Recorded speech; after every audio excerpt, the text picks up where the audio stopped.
biasa. Kami juga bermitra lintas kementerian dan lembaga dengan technology company, lalu platform e-commerce lokal dan global untuk terus membuka akses pasar lokal maupun ekspor bagi UMKM kita. Bapak Ibu sekalian yang saya hormati, pandemi telah mengakselerasi disrupsi digital dan menghadirkan banyak inovasi serta solusi teknologi untuk kemudahan masyarakat umum. Banyak inisiasi berbasis teknologi lahir pada era pandemi. Contohnya misalnya website yang berisi informasi terpadu mengenai COVID-19, lalu akses bantuan sosial bersumber swadaya secara digital, dan lainnya. Untuk UMKM, salah satu platform agregator digital, contohnya seperti Wahyu, ini sangat sebuah inovasi digital dan teknologi yang telah banyak membantu lebih dari 30.000 warung makan, warteg, ya, untuk mengakses modal, logistik, bahan baku, dan kemudahan sewa tempat selama masa pandemi. Ini inovasi anak muda yang luar biasa, yang lahir karena ingin menolong warteg-warteg yang tidak bisa berusaha. Kami juga melakukan pendekatan untuk mencetak lebih banyak wirausaha serta UKM masa depan yang berbasis kreativitas dan teknologi. Jadi jangan lagi UMKM kita terus-terusan hanya kerapak, keripik, kerupuk, dodol gitu. Ya, kita harus mendorong ke produk-produk yang berbasis kreativitas dan teknologi. Lalu saat ini kami sedang menyusun rancangan peraturan Presiden mengenai pengembangan kewirausahaan nasional. Nah, sebentar lagi akan selesai, supaya arah kita untuk membangun kewirausahaan nasional lebih jelas. Ya.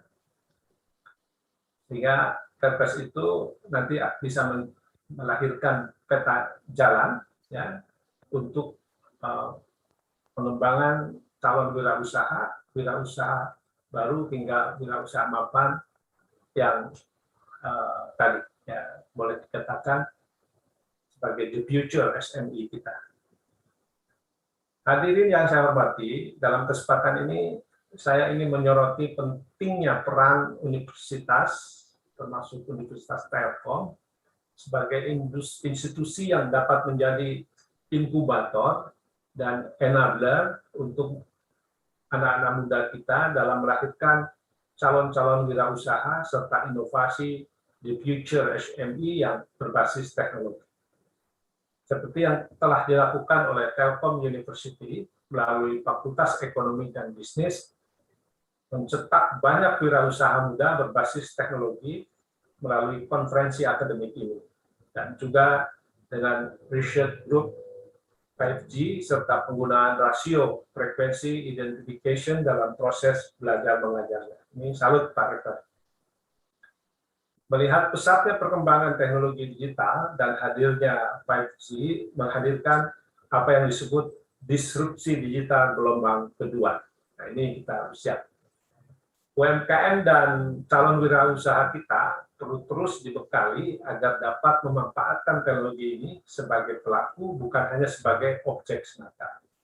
Semoga kegiatan ini bisa melahirkan banyak inovasi, baik secara teknologi maupun model bisnisnya yang menjadi solusi bagi UMKM kita, serta berdampak luas bagi masyarakat Indonesia.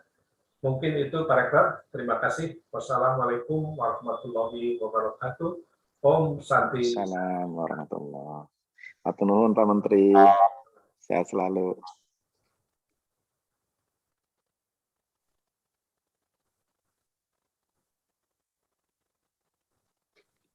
Thank you very much to Mr. Teten Mas Duki for the insight and the inspirational speech. Now, we would like to invite Professor Dr. Adi Wijaya to give the appreciation certificate from SCBTII Telkom University. Kami persilahkan.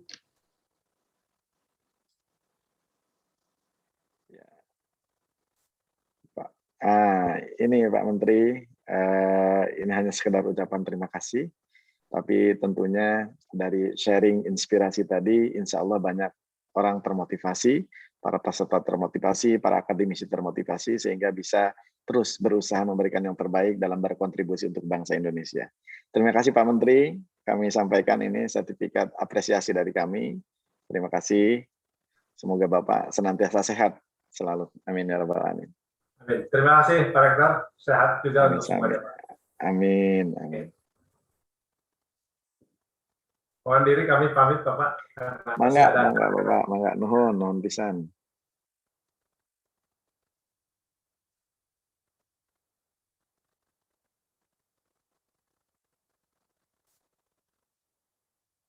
Thank you so much, Mr. Teten, Mas Duki, and Professor Dr. Adi Wijaya. Now, ladies and gentlemen, let us have a photo session first. You may turn on or activate your camera. Please use the provided virtual background from the committee. And the most important thing, please give us your best smile. The committee will give you the cue.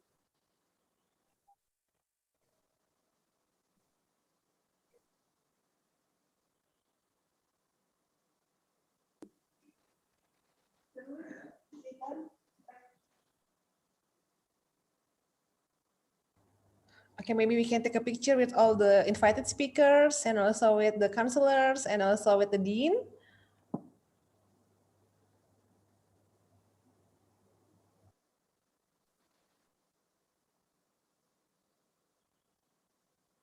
Yes, don't forget your best smile.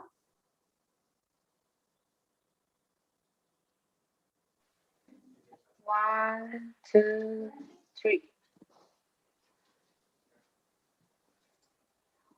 Once again. 1, 2, 3. Okay, thank you. All right, thank you very much, ladies and gentlemen. I have to say I am very pleased because I can see some beautiful, bright faces, and I know that you have given your best smile. Yeah, I can definitely sense your enthusiasm. Yeah, thank you very much.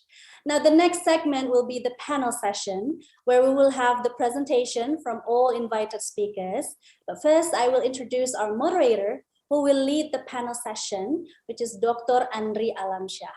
I will read his CV first. Dr. Andri Alamsyah is a researcher or data scientist. He is the chief and founder of Lab Social Computing and Big Data. He is also the assistant professor, faculty member of School of Economics and Business, Telkom University, and is also the chairman and founder of Indonesian Data Scientist Society, or ID. His research fields are focusing on social computing, social network, complex network or network science, computational social science, data analytics, big data, data mining, graph theory, blockchain technology, disruptive innovation, disruptive economy, ICT entrepreneurial business, data or information business. What an accomplishment, ladies and gentlemen. Please welcome, without further ado, Dr. Andri Alamsyah.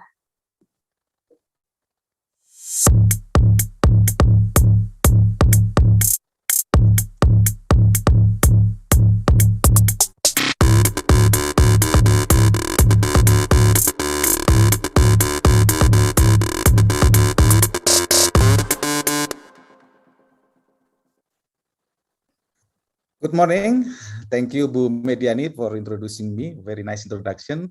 Good morning, everyone. Honorable speaker, ladies and gentlemen, dear my colleague and student in the audience. Yeah, welcome to the panel discussion session on the 12th International Conference on Sustainable Collaboration in Business, Technology, and Innovation, SCBTII. Yeah. My name is Andri Alamsyah, as introduced before. I'm a faculty member of at the School of Economic and Business Telkom University. I will be the moderator for this panel session. I'm so delighted to see you all in here, eager to engage to the issue that our team brought up, which is the acceleration of digital innovation and technology toward Society 5.0. So as we know, Society 5.0 is a question on how we take a full advantage of the latest technology to tackle many problems that threatening human or our society in general. We expect we are smart enough to solve the problem in humanity, especially in this terrible COVID-19 pandemic. We are not short of problems such as healthcare, poverty, digital divide, education for all, job opportunity, entrepreneurship, and many more. Yeah. World Economic Forum mentioned that Society 5.0 people will be liberated from focus on efficiency that we focus all this time. Instead, the emphasis will be placed on satisfying individual needs, yeah, solving problem, also creating value. Thus, this lead to our exciting final session. Yeah, it is my great pleasure to introduce our invited speaker who will share their insight. We have 4 amazing speakers from 4 different countries. Yeah, they are Professor Ashish Chandra from University of Houston Clear Lake, United States. Professor Koji Mikami from Tokyo University of Technology, Japan. Dr. Sandir Sharma from Chitkara University, India. And also Dr. Rina Junita Pasaribu from Telkom University, Indonesia. So in the first session, I will invite Prof. Ashish Chandra. But before we start, let me read his CV. Professor Ashish Chandra is a professor of healthcare administration, College of Business at the University of Houston Clear Lake, UHCL, Houston, Texas, United States. The department chair for over 4 years at UHCL, has over 25 years university level teaching experience in the US. Yeah, he is an international known healthcare administration academician and has served as an external program evaluator for many institutions in the US and abroad. He also served on the academic advisory board of several education institutions in Turkey and India. Professor Chandra is a prolific researcher and has over 75 publications in referred journal, 3 edited books, a dozen of book chapters, and over 250 publications in the conference proceeding. Prof. Chandra has served as president at 4 major international academic organizations, the Business and Health Administration Association, the Association of Collegiate Marketing Educator, the MBAA International, and the Federal of Business Discipline. He also served as the program chair of over a dozen major international conferences and has received numerous awards and recognition related to teaching, research, and services. That is CV from Professor Ashish Chandra. But I'd like to inform you after Prof. Ashish Chandra talk, there will be a Q&A session. So please, you can write your question to the chat, and then the committee will deliver to our speaker after his talk.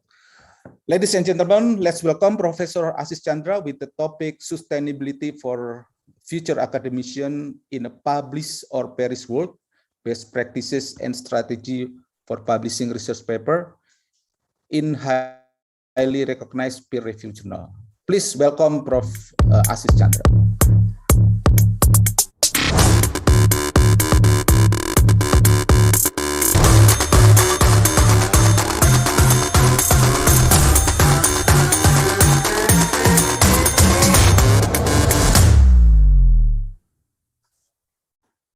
Thank you very much. That was a very humbling introduction that you provided. Coming from such an accomplished individual, it meant a lot. Thank you very much. So, do I have screen share option? Yes, you may. All right. I will pull up my slides here. Yes, you can share your screen.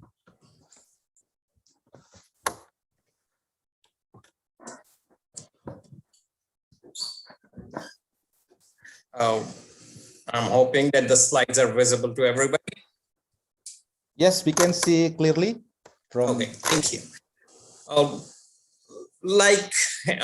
It was introduced that I'm going to talk about something which I hope the attendees can take something out of it and utilize it. So primarily for academicians, but also practitioners can do. So I'm going to talk about sustainability for future academicians in a publisher-perished world. This is how the reality is, by the way, and the best practices and strategies for publishing research papers in highly recognized peer-reviewed journals. I know it's a long title, but in a nutshell, let's say I will talk about something, how to write and get published. So before I get started, I do want to acknowledge Dr. Mia Sugayat. She did a fantastic job as a program chair. She kept me appraised. She informed me about all the aspects, what's going on, which was refreshing, because sometimes you go to a conference and you have no idea what's going on. This one, she was on top of everything, and kudos to her and her team members. I mentioned a few of the team members. I met with Patty and Tri yesterday also, and they just guided me through the whole process. We did a trial run, everything worked over there.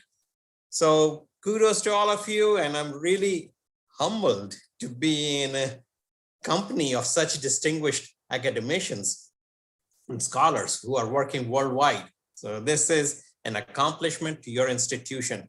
And I wish all the best to all the delegates who are attending this conference. So main purpose of the topic over here is that I took the title of the conference and I just broke it up over here.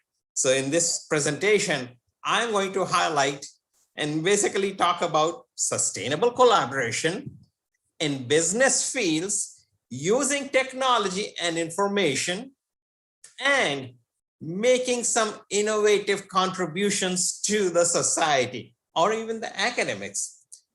For academicians, it's extremely important that you be engaged in research and publication, because you are going to be teaching students. And if you are not up to par, then it is going to be a problem.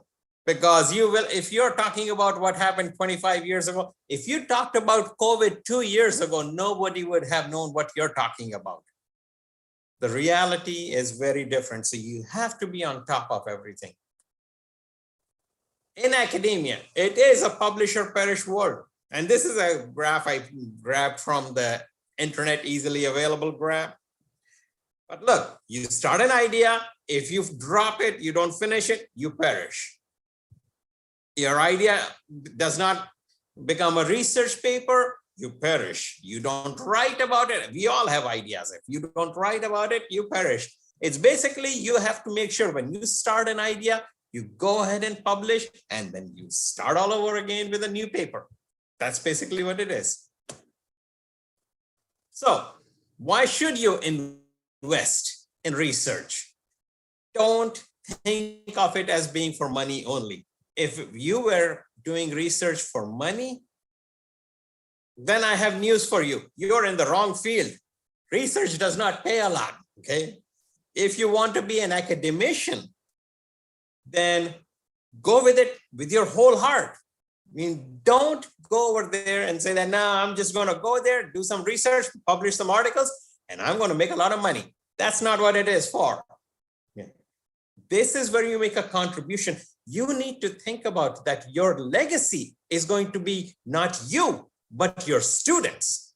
And that's why your research is very important. In the short term, of course, it's a lot of contributions you will have to do. You will not be recognized. There will be, of course, an anomaly, and few people here and there can do a fantastic research. In the short term, they can gain a lot of recognition. But in order to gain recognition, it is not a short-term thing. Don't expect to be highly recognized for your research in the first 5 years of your academic career. Because by the time your research is published and people start reading, it's already 5 years are gone. Time flies over there. So you have to keep contributing. Recognition is the long-term goal, not the short-term goal over there. You have to look at the profession as well as what professional gains you can get. But when you do your research, you need to understand, a very basic, I call it a marketing concept. I use that in my marketing classes all the time. You need to look at who, what, when, where, why, and how. Are you going to be doing research? Who's going to be reading your research? When is the research being done? I mean, you just break each of these from all aspects. But when you're writing your manuscript, when you're doing your research, there is no hard and fast rule that you have to follow a specific pattern. Every journal has a different pattern. Every researcher has a different style. But these are some generic items that you should consider in your research. Now, here's where, by the way, I'm going to give the reason I'm giving you all these perspectives. I'm giving it from the point of view of an editor-in-chief. I'm the editor-in-chief of the journal Hospital Topics. It is the oldest journal in healthcare administration. It's a 100-year-old journal.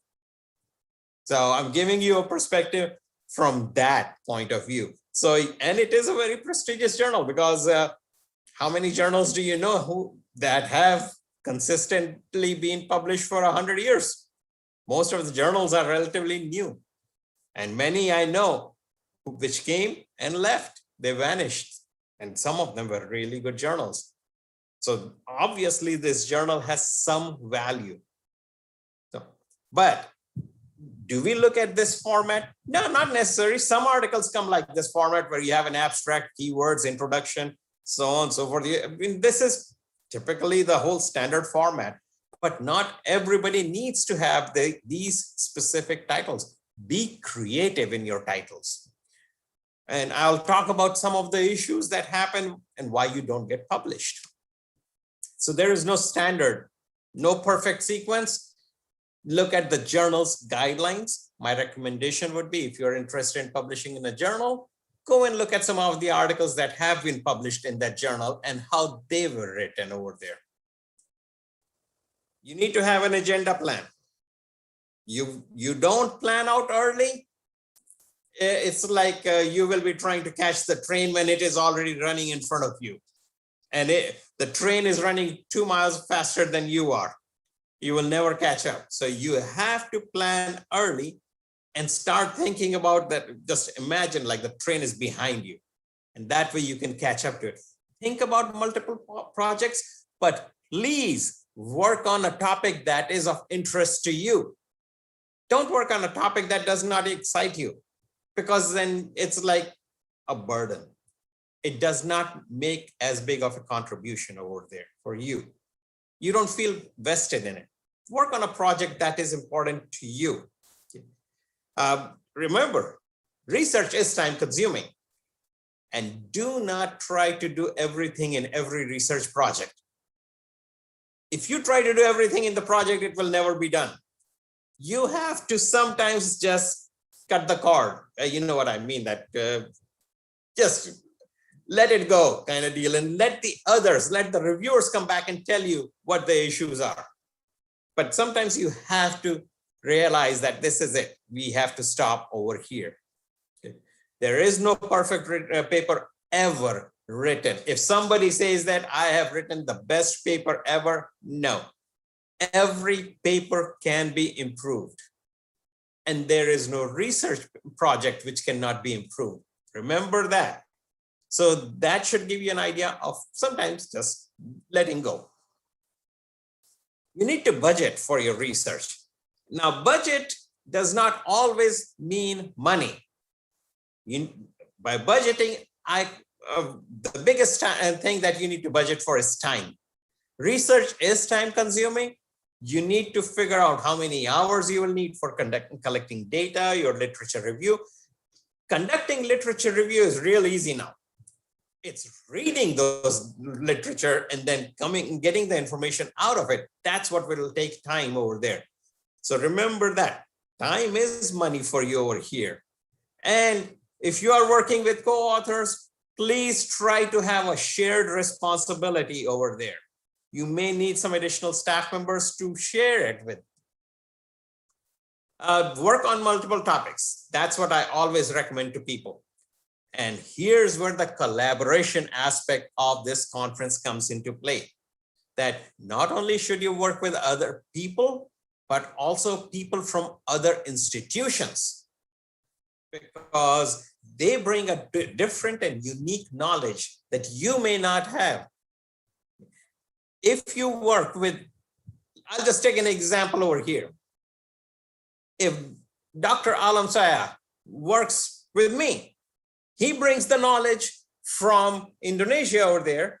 I bring the knowledge over here from the US, and he has been to multiple countries. I've been to multiple countries, and we can have some knowledge from all those countries as well combined. That's a good paper.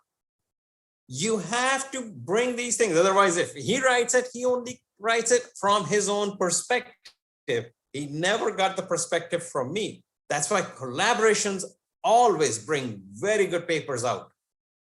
So don't hesitate. You can ask people, what will they say? No? Well, if you are in academia, no is the name of the game. Remember that. I mean, if you did not hear no many times, you haven't been in academia for long enough, because you will hear no all the time. For example, you send a paper, it gets rejected, that's a no. You send a paper for a conference, that gets rejected, that's a no. Well, no, you will hear no a lot of times. I do all the time. And I've been a full professor for a long time. And no, if I don't hear no, then I'm not working hard enough. You need to determine your target where you want to publish. The way I have written over here, it's sort of like a hierarchy. You have a conference, which I call it at a lower level. But then in the conference, you can have multiple levels. You have an institutional conference, then a little bit regional, national, or international. So each conference has a different intensity, different requirement. Same thing when it comes to the presentations. If it's a poster presentation, that's more of a laid back presentation, which is more of a, not as an active, but a passive presentation where you stand over there and somebody will ask you a question. Whereas in a podium presentation, you do have to make a presentation in front of everybody, and then it becomes a panel presentation. So that's a different sequencing over there. You need to determine whether you want to publish in a journal, magazine, or a newspaper. If you are if you're planning to succeed in academia, journal is the way to go.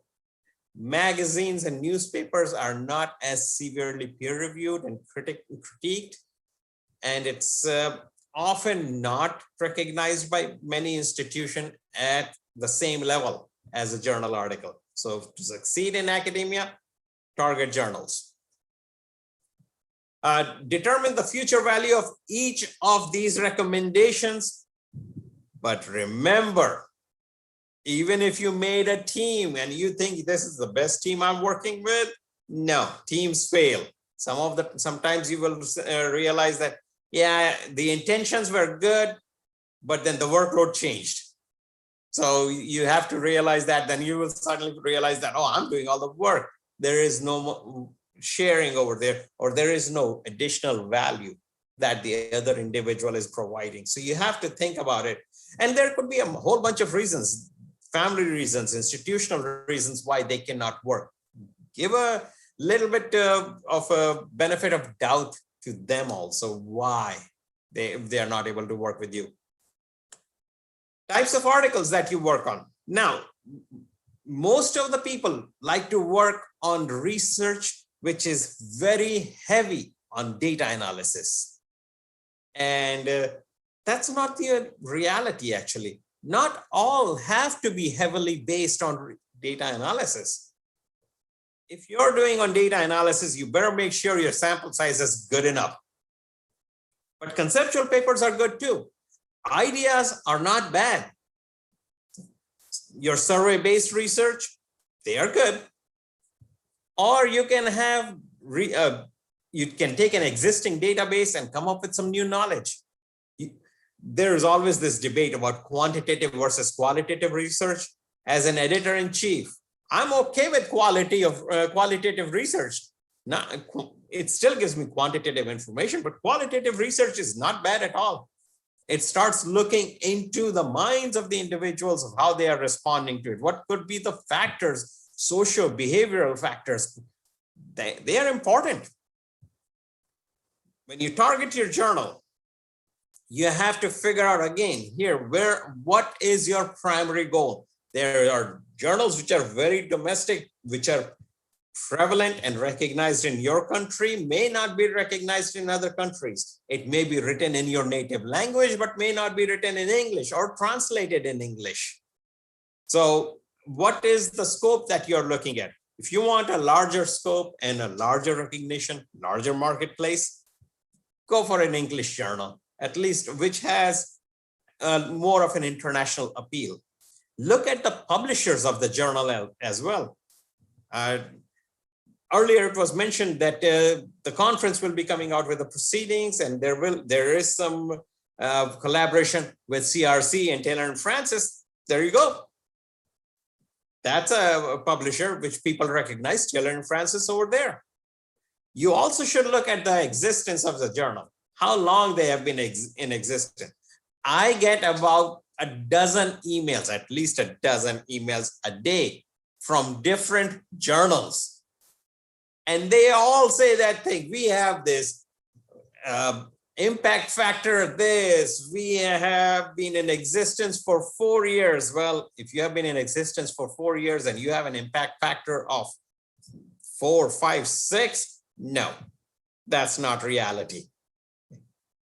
Always take a look at what you are shown over there. Do your investigation. Impact factors are not that easily calculated, but they are throwing it to you and you just don't buy it always. Take it with a grain of salt. Do a little bit more investigation about the journal. ABDC is a very highly recognized, they produce a highly recognized list of journals, but you need to recognize the fact it's Australian Business Deans Council. It's not like Indonesia does not have good articles, good journals. You have good journals in Indonesia as well. But since it's not available to the deans in Australia, how will they recommend your journal to be a part of the ABDC? We have, like, healthcare administration is an integral part of the College of Business in my university. And many universities in the US, healthcare administration is a part of College of Business, but not in Australia. So if you look at the ABDC listing, they don't have a lot of healthcare administration related journals. Does that mean that these journals are not good? They're great. But you can also look at Scopus is a good index over there. So Scopus incorporates almost all fields. So I will go with Scopus, but citation index and impact factors are always, you take it with a grain of salt over there. This is my journal. So I'm just going to give you a perspective about that. When you are looking at this hospital topics, and you can read over here on the top, that it is since 1922. This journal has been in existence. So we are a 100-year-old journal. Look at the articles that are published. It's a Rutledge, Taylor and Francis Group publication, of course. But look at the articles that are published. Look at the articles which came from different countries.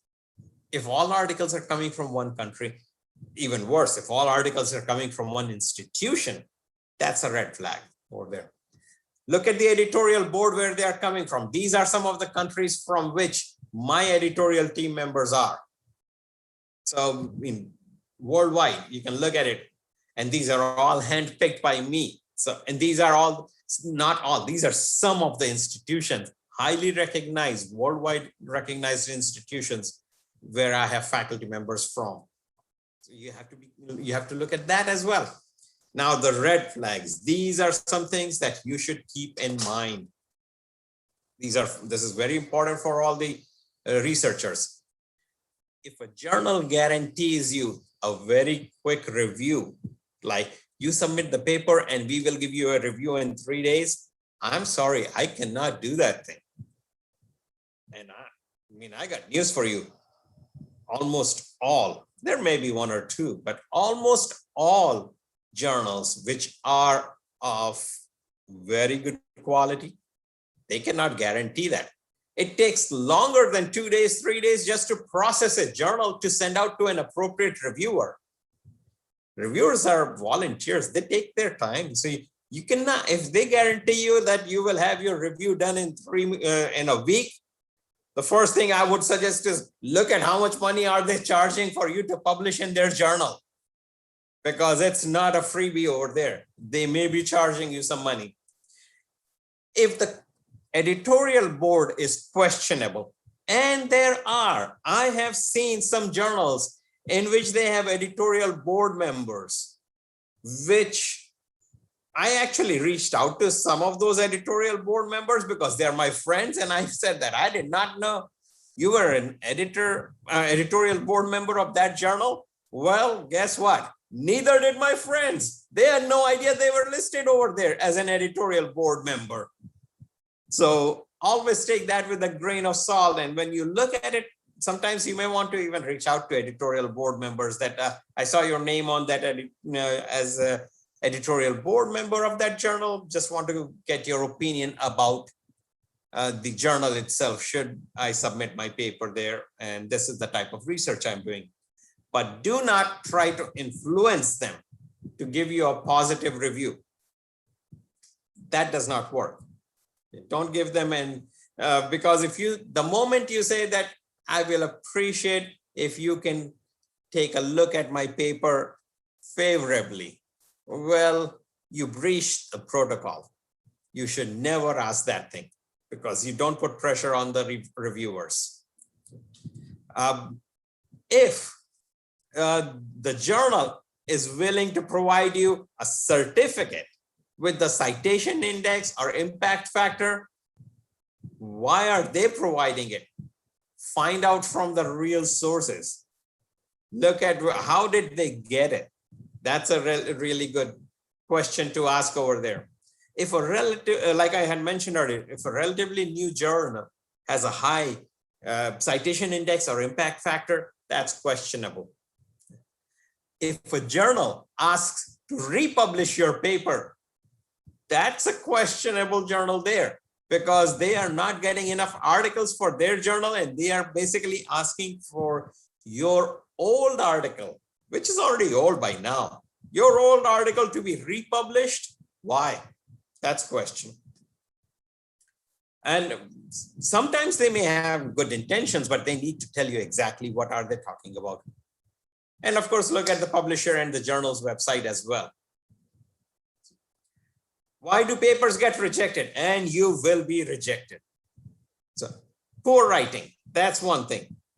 So papers coming from Asian countries, for me, for my journal, I found English sometimes. And I recently had a lot of articles from Africa in which good articles, good information, good data, but poor English. Take a look at that. Get somebody to proofread your paper. Use people in the English department in your college. Sometimes the organization of the paper does not fit the journal's requirement.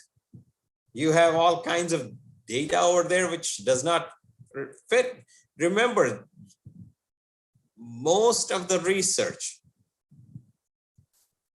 which has most of the papers which have a lot of statistical analysis and you are targeting it to a large audience, 99% of the audience has no clue what you're talking about because they have no idea what the statistical analysis means. So if I will recommend, if you do the statistical analysis, please write it in simple English. What does it really mean? That's when it makes a big impact. When you really tell them what that statistical analysis means. I can throw all kinds of statistical data over there and statistical analysis, and here's a chart and I can draw the charts and all that thing and the scatter plots and all that thing. They have no idea what you're talking about. Simple English. That's the best way to go. If your paper does not add anything new to the already existing literature, that's bad paper. That's how you get rejected all the time. You can, and most of the times these are basically conceptual pieces. What you should do, that you did a lot of literature review. Now you can actually extract that information and use it to write something new, that here is a new contribution from that research. Journals, in my journal, if an article comes where the most recent paper that they cited is 5-year-old, it's automatically, I'm going to be rejecting it. I look at it thinking there is no field out there where research has not been done in the past 5 years, which basically meant that the article was sitting in your computer and you said, you know what, I just want to send an article to someplace and send it out over there without even updating it. That's an easy rejection over there. So some more, avoid using abbreviations, because the abbreviations that you use and that are common in your country may not be common in other places. So, and the same abbreviations have different meanings at different places. I talked about data analysis. If you have data analysis with a sample size really, really small, sometimes it's okay, because if that is your whole population, if you said that my sample size was 30 and that was 100% of your physicians because you only had 30 physicians in your hospital and you wanted to gain their perceptions, well, that's okay, because you wanted to gain everybody there. Like I mentioned, don't go with the assumption everybody understands the statistical analysis. Now, there is no perfect statistical tool for every type of research. You and I can look at the same data, and you will use one statistical tool and I will use another statistical tool. That does not mean that both of us are wrong. Both of us can be right. We just looked at the same data using two different statistical tools, coming up with two different answers over there. Absolutely fine over there. Not an issue. A big problem is when you do a lot of literature review and do a lot of research methods involved in your paper and you do not cite them. And if it's something new that nobody else knows about, that's a problem. Title. If there is a mismatch between the title and the paper, and sometimes if there is a mismatch between the title of the paper and the journal title. Recently, I reviewed an article for another journal related to healthcare, but in the whole article, the word health did not even exist. You at least make sure that it's going to the right place. Your discussions and conclusions, if they do not support your analysis, that's a wrong paper over there.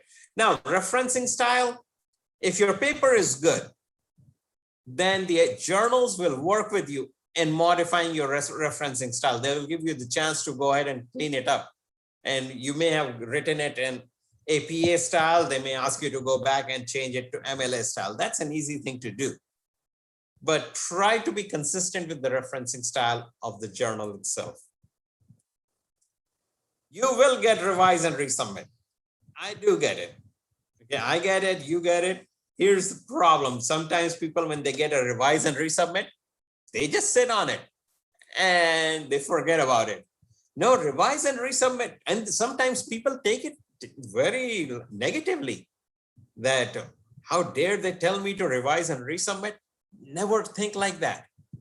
They gave you a revise and resubmit. That's a good thing, that they saw something. So they saw something good in your paper. It's not a complete rejection. I think I still have a little hope in it. Please revise and resubmit, and please do take a look at what they have asked you to revise and resubmit. Because and of course, I will always recommend that when you revise and resubmit, write another small document on the side and say, this was the question of this reviewer. This is how I revised it. This is how I addressed that issue. Be respectful of the reviewer's comments, even if you disagree with them, because the reviewers are spending their time to help you to improve your paper.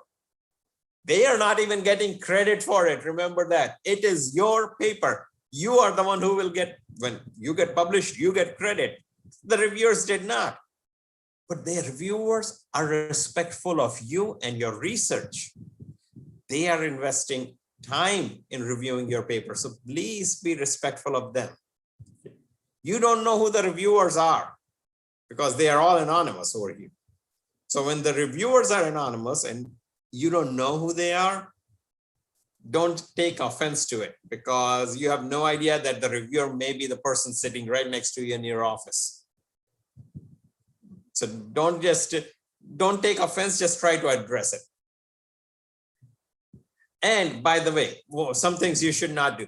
Don't rewrite the whole paper. If it's a revise and resubmit, strongly recommended that you only revise the portions they have asked you to revise, because when it goes back to the reviewer, it will go back to the same reviewer and they will take a look at it. If it's a totally different paper, they can reject it at that time. The goal is that you want to close the journal article and have it accepted. That's the whole goal. Now, let's say something that about your papers. Do you think it will be rejected? Absolutely, you will have rejection. Once in a while, if you did not get rejected, you haven't worked hard enough in research. Rejection is the name of the game. And I'll give you an example. And the example says over there, AC and DP. And I always use this example. AC is myself, Ashish Chandra, and DP is another individual, David Paul, a very close friend of mine. We submitted a paper and we got rejected. And we were happy. I mean, we took it as a badge of honor because we submitted the paper to Hospital Topics, my own journal. I'm the editor-in-chief.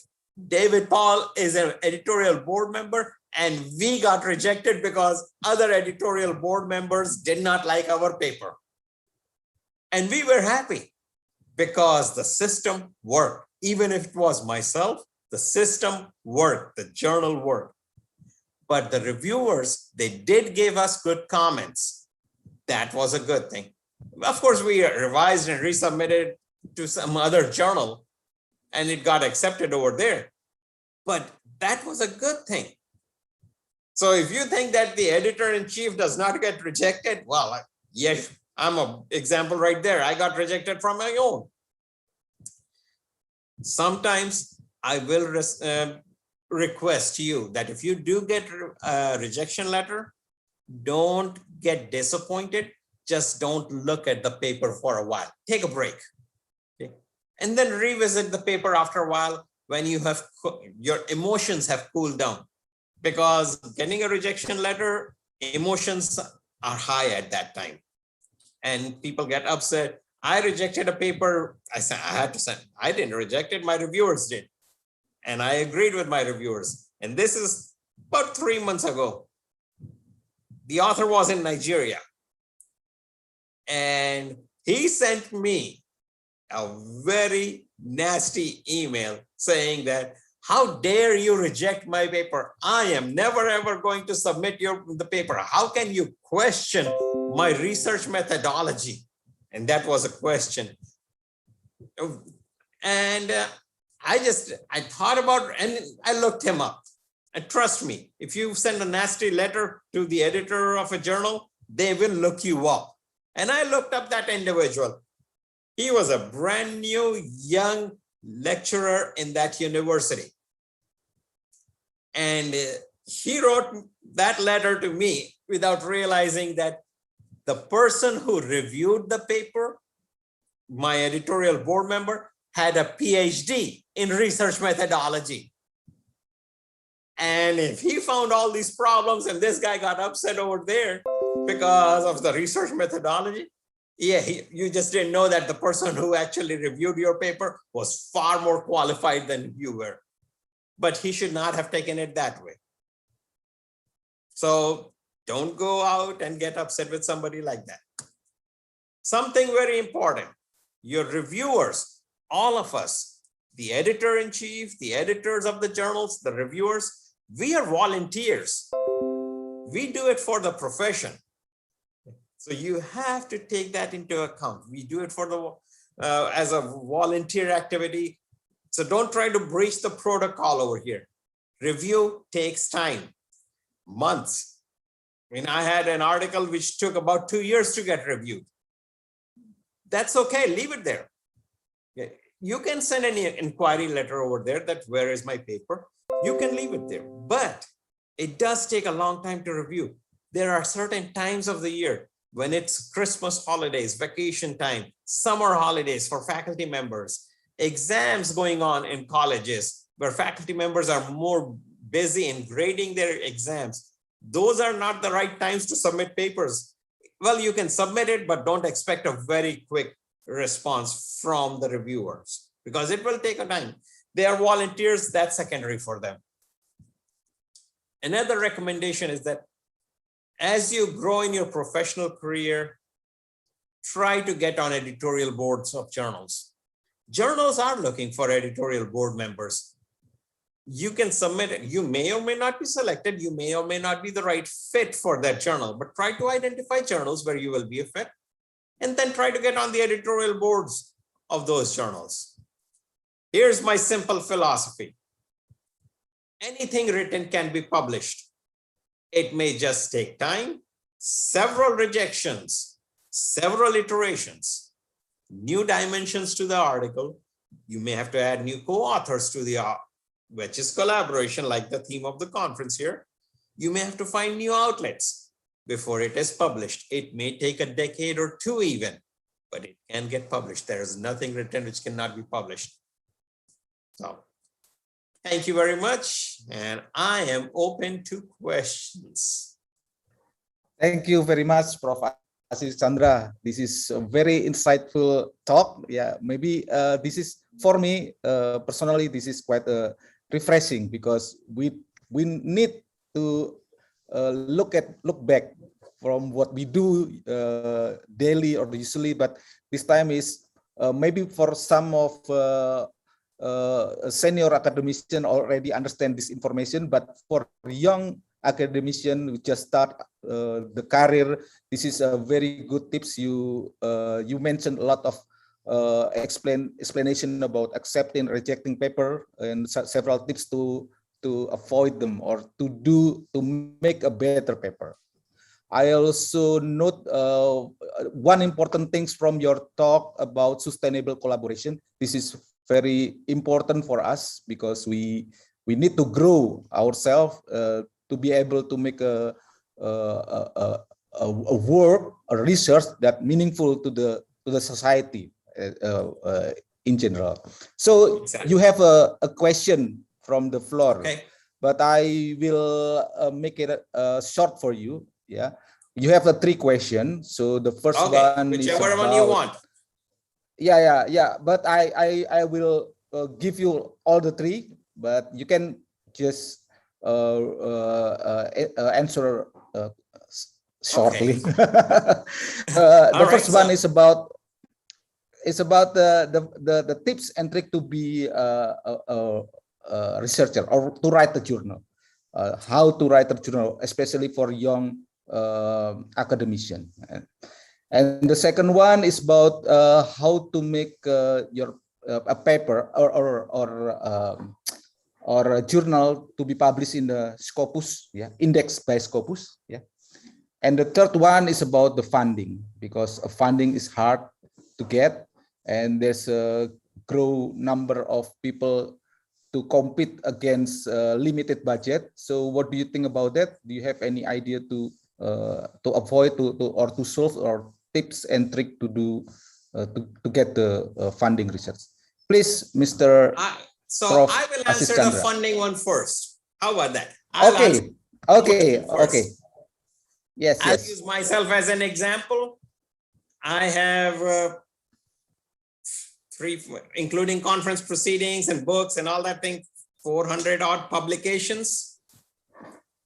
Maybe I have received funding for 2, and that was grant. And I don't think I even count that as in my count. Yeah. So funding is not how I have done my research. My funds have been my time. That's the way you need to look at it. Money is not the way. You don't worry about the budgets and all that thing. What you need to look at it as time. You have to have a vested interest and a desire to succeed in the profession. And you need to know that you can make a contribution.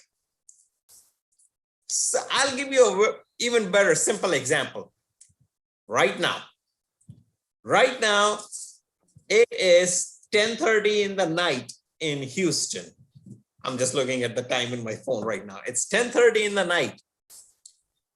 But I'm sitting with you all and I'm having a very good time because I feel vested in it. I'm not even teaching in summer. I'm in my summer break right now. So I don't even get back to school till 23rd of August. That's funding. That is investment because I'm investing my time over there. Don't look at funding as monetary funding only. You don't have to. Sometimes you just do a simple research project, and then I'll go back to the other question which dealt with the early careerists and the new researchers. For new researchers, actually, they may have better access to funding than senior researchers. In many institutions, they like to encourage early careerists to get involved in research, so they give them some funding. They may have access to more funding. But for senior researchers, we may not have as many sources, internal institutional sources. What the young researchers should do is reach out to people who have similar interests worldwide, collaborate, reach out, just walk into the door of your senior professor and ask them, can I work with you on a research paper? The worst thing that they can say to you is no, right? But most of the senior researchers will actually take a look at what you bring to the table too. If they see potential in you, if they see that you are excited about a research project, they'll come. They will work with you. But you should not try to do everything alone. Early careerists should try to find partners. Hopefully I answered that question okay over there. What was the other question, the third? The third one is about how to make our journal index in Scopus. Oh, there was the if you can go back to the previous slide where it says how to write a paper. The previous slide. Previous slide, that one. Okay, this one. How to write a paper when we have rarely written a paper. Okay, let's do one. What do you want to write a paper about? Let's see. I want to write a paper about Telkom University. Write it in the middle of a piece of paper, Telkom University. Then we write, who is it? Where are they? Why are they? What do they do? How? And then let's see if we can talk about maybe, do they have any collaborations? And what is their future goal? All I'm doing is writing bullet points. In the middle, I wrote Telkom University. All I have to do is write the who is Telkom, who are their leaders, what are they doing, why are they in existence, how long have they been in existence, and then I start to, do they collaborate? What is the future of that institution? And after a while, you don't even need the word Telkom University and you have your outline ready. And that's how I work on a research paper, that I write in the middle of a paper that I want to do research on healthcare marketing in Indonesia. So what's healthcare marketing there? What are the rules and regulations? How do they do it? Who does it? And so on and so forth. And suddenly you'll see healthcare, the title I had in the beginning, it's gone. And we start out with a brand new paper right there. Go for it. it's when we say as researcher that it's a blank slate, absolutely it is a blank slate. Use a chalkboard. Well, I'm not even sure people have chalkboard. Younger generation, if you're listening, chalkboard is how we went to school, okay? There was no iPad. That was our iPad. That's true. So hopefully that interview, I was able to answer this question over there. And what was the other one you had? Ask any question. Yeah. I'm available. Yeah, that is the third one in your screen. This one is about. Okay, so I would like to ask your suggestion and tips how to make a journal indexed by Scopus. That is a question which I don't have the answer to. Because Scopus is a totally different entity. They have their rules and regulations of how they add a journal to their indexing. There is no harm in reaching out to them to get it indexed over there, but there are other places you can look in. But I'm not the right person to answer that, how to get indexed in Scopus. Okay, maybe we have anything else? Like yes. I have a question actually. Sure. This is quite interesting. In the spirit of collaboration, maybe can we have an opportunity to conduct research in your university? Maybe next year. Is it possible? That's a good point. To do that? That's a good point. Yes. Now, whenever you're doing research, there are I found in many institutions, particularly in the US, you have to go through IRB approval or human subjects committees. I did collaborative research with people in India. They didn't have to. You can give any survey to anybody, but over here, the research process does take a little longer because you have to get it approved from the university's committees that there is going to be to the individuals from where you're collecting data and all that thing. I'll be happy to work with you on that thing, but it does in any institution in the US, you do need to go through IRBs. Okay. Okay. Thank you for the information. So we still have one question because we still have time. I got time.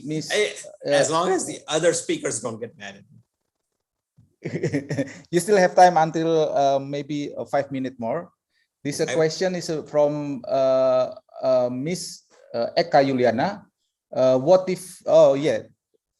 So what if two reviewers express different opinions for the decision accepted or rejected, and the editorial head submit to the editorial judge, and the final decision is rejected? Is it necessary to do resubmission, or we look alternatively to other journal? What do you think about it? That's a good point. I get that all the time, that I have viewers who have two totally different opinions on that thing. And that's when I either find a third reviewer to review the paper, or I take a look at it and look at the reviewer's comments carefully and look at the paper again. And I have agreed both ways. I have sometimes agreed with the individual who said rejected, because I can see the reasoning for it. And then sometimes I've agreed with the person who says accept it, because I agree with their reasoning. But if I think that it's kind of both are right, then I can ask them to revise and resubmit. That's what I do, is that I'll send it like, let's try to address these questions, because revise and resubmit still does not mean it's accepted. It's just revise and resubmit. But the reviewers, and then I look at both when the revise and resubmit comes, that have they addressed the comments of both the reviewers as much as they can. Because sometimes a reviewer will say rejected because they didn't like the sample size. But the other one says that, well, that's the population. What do you do about the sample size? You can't increase it. So I'll agree with that individual then. So I take into account both of them. So that's where the role of the editor-in-chief is very important. So if I just took one or the other, that doesn't work. You have to be neutral. Okay, thank you very much, Prof. Aziz Chandra. we have running out of time. I'm sorry for the other question that have not replied by Prof. Asis Chandra. Maybe they can contact you directly by email or other media. Thank you very much. We deeply appreciate the wonderful talk that you delivered in this conference. Yeah, this subject is intriguing, and also personally, I want to learn more about this. Before we close this session with Professor Chandra, maybe Miss Chairwoman want to deliver something. Please, Bumia. Okay, thank you very much, Dr. Andri. Prof. Asis, thank you very much for your contribution for SCBTII 2021. We are so happy having you here as the invited speakers, and we hope to see you again maybe on site, yeah, after the pandemics, either in Indonesia, in US, or in everywhere in the world. Thank you very much, and please send my warm regard to all your colleagues from University of Houston, Clear Lake. Thank you, Professor. Thank you very much. Thank you, I really Professor. appreciate your having me. Thank you. Thank you. Thank you. Okay, now we go to the second session. We will inviting Professor Koji Mikami from Tokyo University of Technology, Japan. I will read his CV. Yeah, so Koji Mikami is a professor of the School of Media Science of Tokyo University of Technology, or TUT. He achieved a Master and PhD of Media and Governance from Keio University, Japan. He worked for several games and media business projects at Nisho Iwai Corporation and MK Company. He's pioneer of game education in university and received the IPSG Excellent Educator Award in 2012.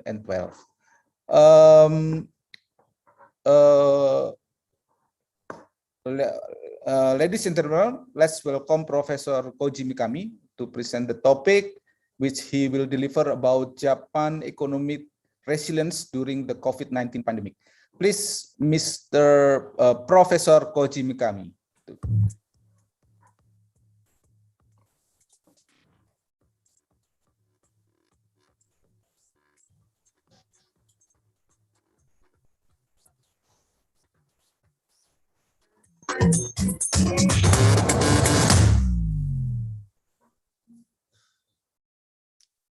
Hello, my name is Koji Mikami from Tokyo University of Technology. Thank you for introducing.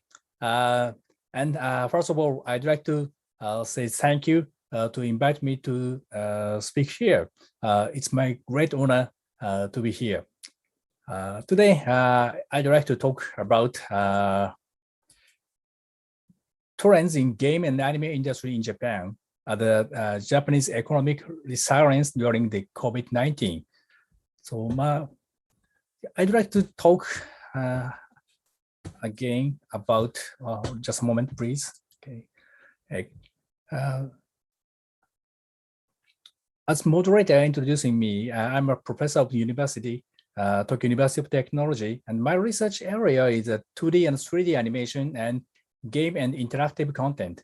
And I also belonging in a lot of academic society like SMC Graph, computer graphics, and some Japanese industry like Art and Science Society and IPSJ and DGRA for game and Japanese Society of Animation Studies for animation.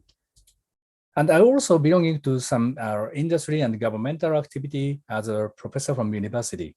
So the game industry and animation industry and motion picture and filming industry and TV industry. And before I started my academic career, I used to work at the Nisho Iwai Corporation, and this is one of my projects. This X-Band is an online distance gameplay system.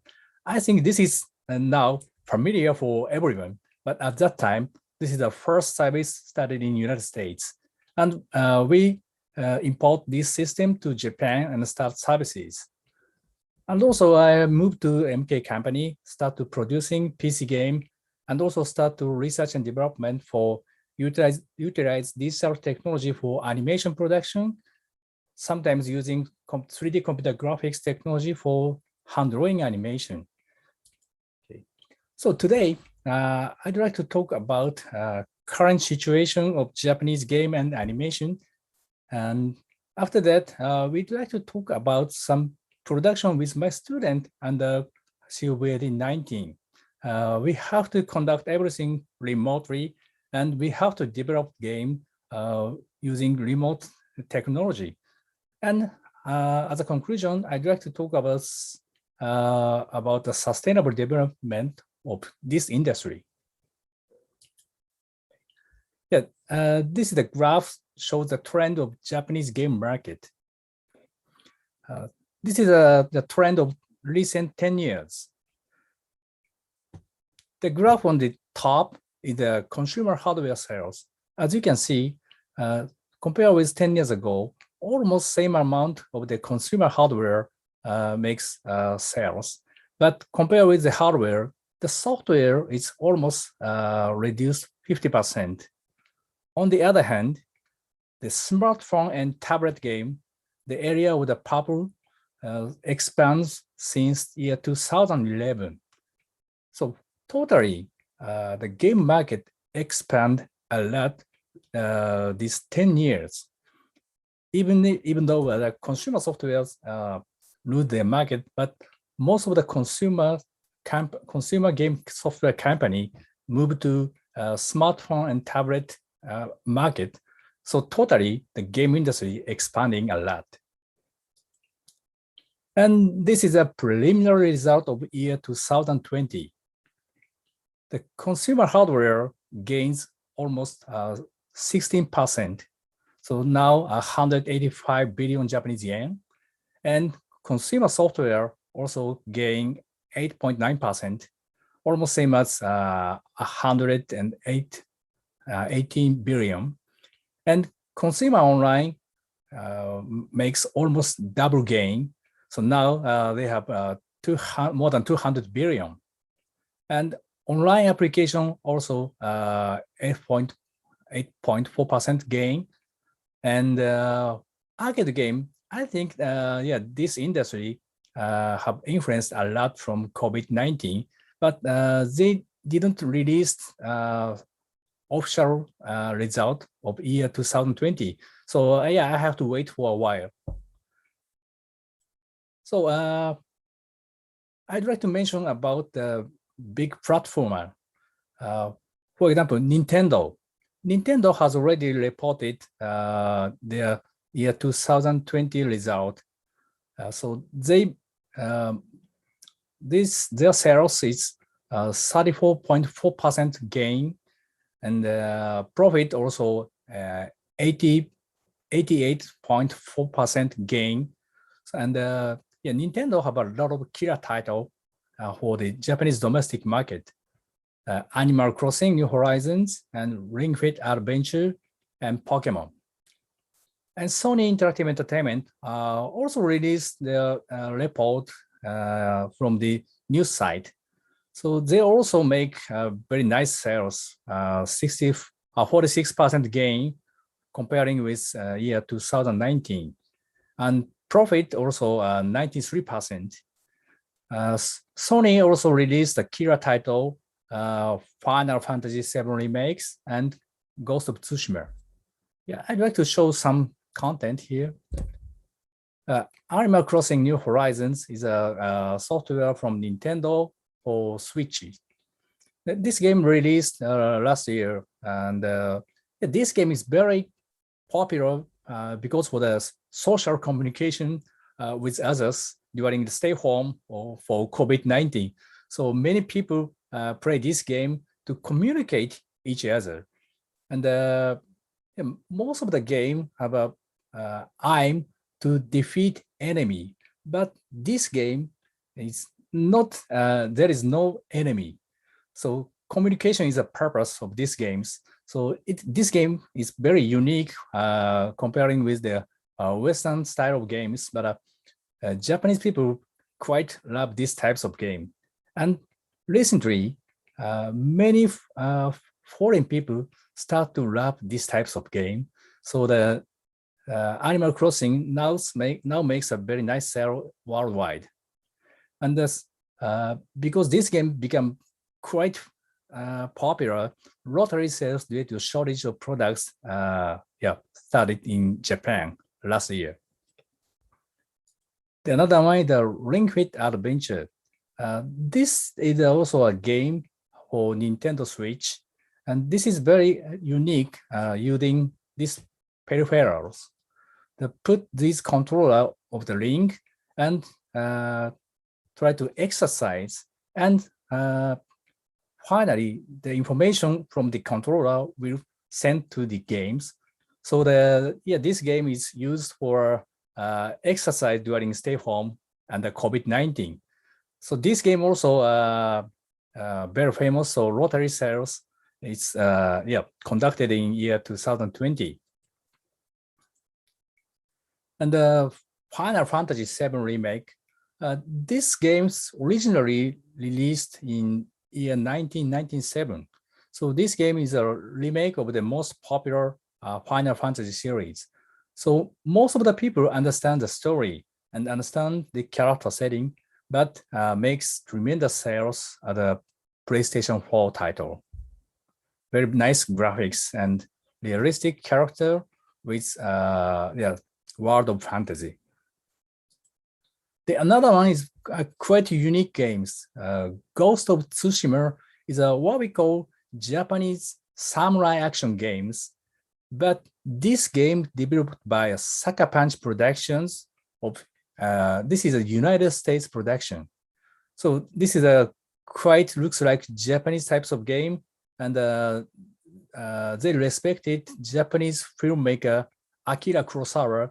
So they implemented Akira Kurosawa Japanese old film mode, but everybody believed this must be developed by a Japanese people. So that this production understand the Japanese culture and Japanese background and so on. And most of the localization team works very well. So this game, in Japan, most of the people believe that foreign game does not make good sale in Japan, but this game changes the situation.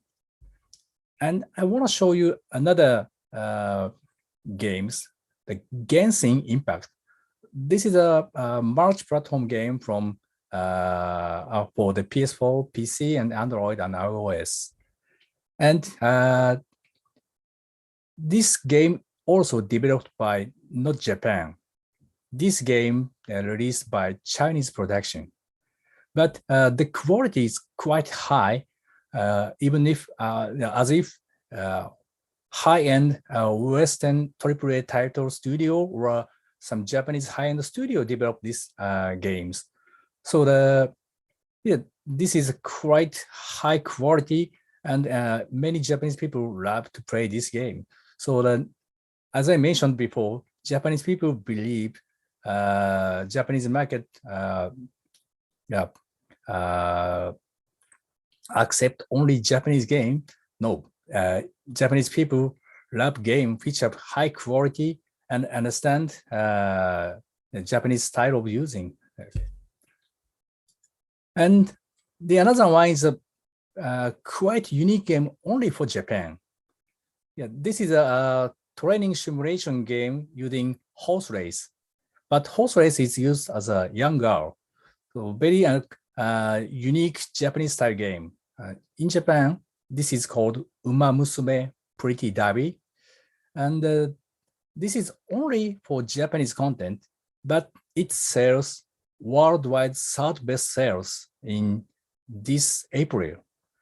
Only in Japan, they sell a lot comparing with worldwide sales. So how these games sells in Japan. So you can see there is a Honor King, PUBG Mobile, and then Uma Musume. So this is much higher than Genshin or Candy Crush or Clash of Clans. This game released only in Japan. Okay, next I have to talk about some feature film society. This is a box office revenue in Japan year 2020. Because of COVID-19, government requested to close theater. So box office revenue in 2020 is almost 45% loss comparing with year 2019. Especially, foreign film is 71% loss from the year 2019. But anime box office revenue is quite high. So almost same as last year, 2019. So animated film box office sale is still good year in 2020. The reason is there are two big titles. One is the Demon Slayer Mugen Train. This is the best in history in Japan. And now they sales 40 billion box office revenue. And this year, Evangelion also released. And this is just four months ago, but it's already sales more than 10 billion. So the recently, Japanese animation makes quite big sales, and finally, Japanese film market is lose their market, but Japanese animated film still keeping the market. Okay. Yeah, this is a report from Nintendo. They predicted the risk on COVID-19 in year 2020. There is a full impact of the COVID-19. The first thing is parts procurement and production and shipping. And as I mentioned, the Ring Fit Adventure is a lottery sales. They could not release the product for the market demands. The second one, impact on consumer behavior. But this risk is not so big because they could make a very nice sale in year 2020. The third one is the impact on R&D. I'd like to focus on this. And the last one is the foreign currency exchange or some risk and compare with the collaborating foreign countries. Okay, I'd like to talk about R&D because under the COVID-19, almost all production must try to remote production. But telecommuting has a different development environment from that within the company. Some game production prepare the special set-top box for the game production. So if the engineer try to telecommuting, they couldn't use these types of hardware. So impact on the development schedule is a kind of a risk. And as a result, product launches and service launches may not be carried out as planned. So these two things is worried under the COVID-19. So next, I'd like to talk about under this situation, how to train and how to conduct game development project in our university. So our university, teaching game developing technology and also developing game, not for the market, but for the exhibition. First of all, in TUT, all of the students own their own laptop PC. So it's easy to move to a remote education environment. Especially lecture classes goes well because on-demand material like Moodle or real-time Q&A is conducted by Zoom. So the maybe lecture is no problem. But a workshop class have some problem.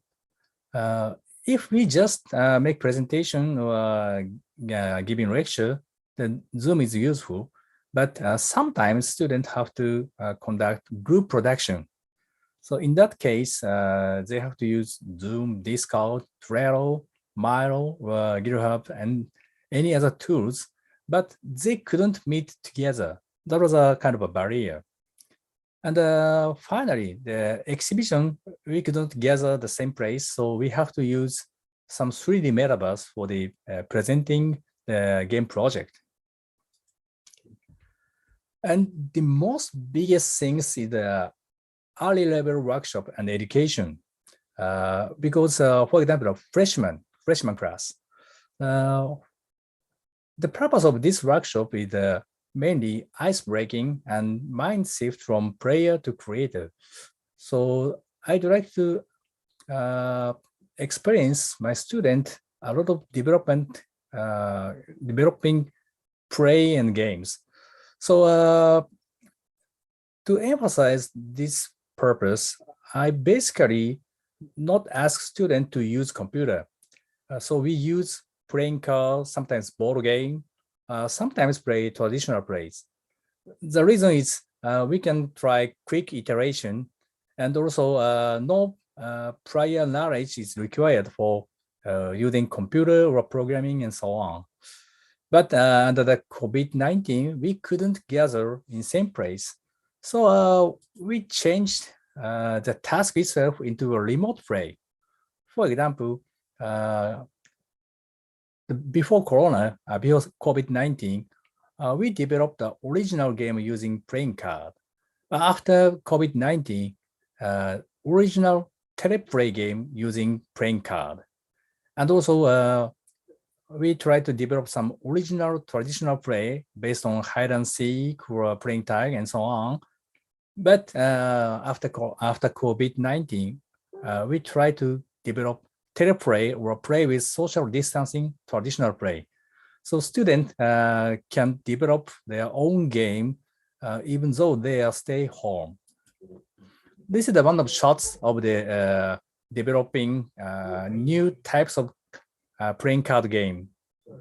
So students introduce their idea to all of the attendees, and sometimes they will use the same cards. Sometimes they separately prepare cards and do the same action. Okay. Yeah, this is an example of the workshop. Okay. After understand how to develop games, students develop their own video game. So before COVID-19, the team development on site, and sometimes I recommend students to use special devices like virtual reality, augmented reality, or sometimes special controller for faster user experience. And also, we have conducted beta tests at campus events and also exhibit at Tokyo Game Show. But after COVID-19, team development all is conducted online, and basically we have to based on PC or a smartphone and beta test online and exhibit at an online exhibition here. But under COVID-19, many professional studios also work remotely. So yeah, for students, it's a very good experience when they graduate and go to game industry. So my students really enjoy this situation because yeah, they couldn't stop. They don't need to stop their study. They can study a lot from internet, and they can develop remotely. So finally, my student experienced high density of game education through under the COVID-19. Okay, summary of my development education. Attendance ratio was high and discussion was very nice. And most of the presentation were good quality. Maybe it was completed on time, and also fewer problem with projection or audio playback. And also there are still some problem with development tools. The game engine and 3D computer animation tools are almost free for student, but use of other paid software is sometimes become an issue. So students have to come to university to use some devices or some special software. And another one, for international collaboration, we couldn't meet real site, but remote collaboration getting popular. So we could conduct game jam at distance, also the remote lecture and also workshop, and I can remotely join this conference. So the international collaboration much easier before COVID-19. Okay, so as a conclusion, I'd like to talk about sustainability about this game and animation industry. Do you know the gaming disorder? This is one of the big problem.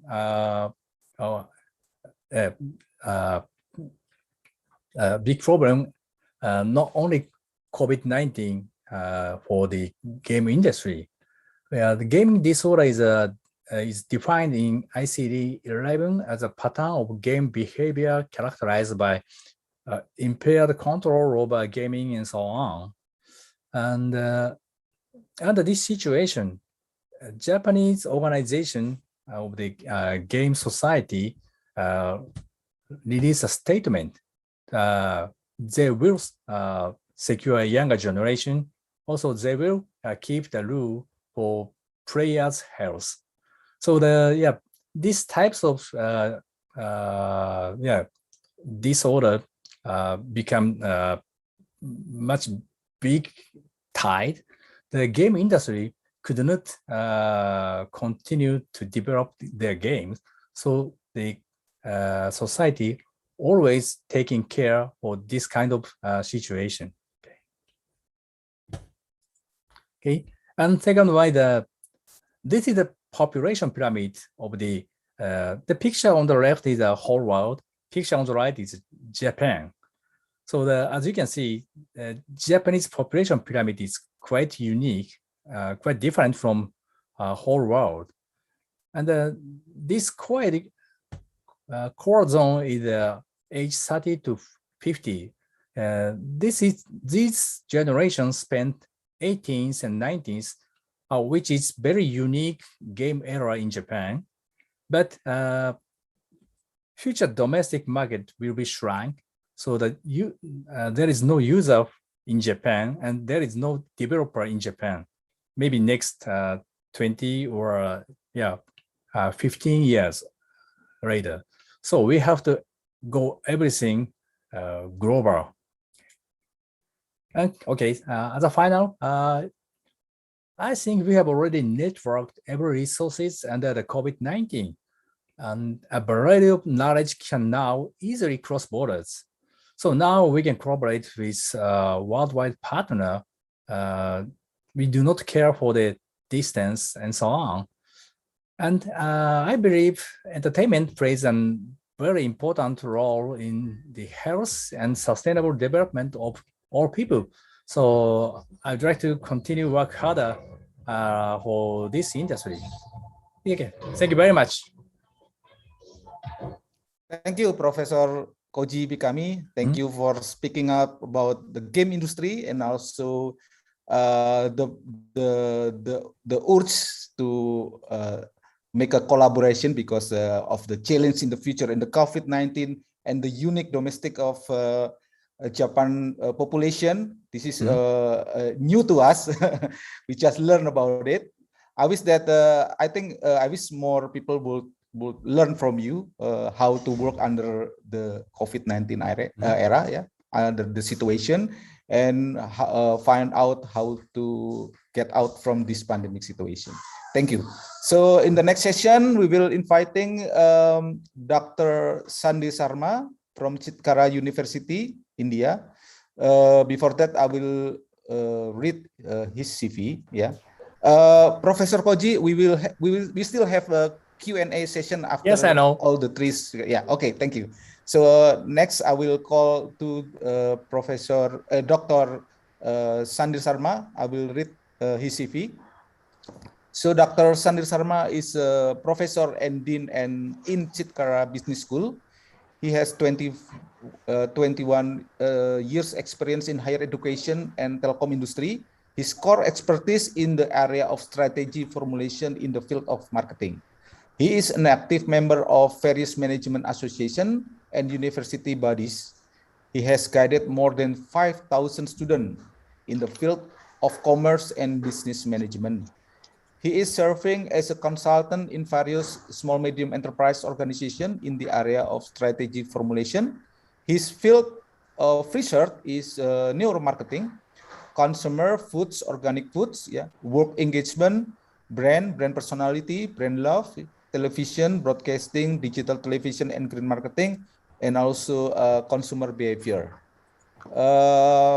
Please, ladies and gentlemen, let's welcome Dr. Sandir Sarma to present the topic, which is strategic management, neuromarketing in business during pandemic. Thank you. Thank you very much. Hope I'm audible. Yes, please. That's okay. So I can share my screen. I'm sorry. Now you can share your screen. Okay, thank you.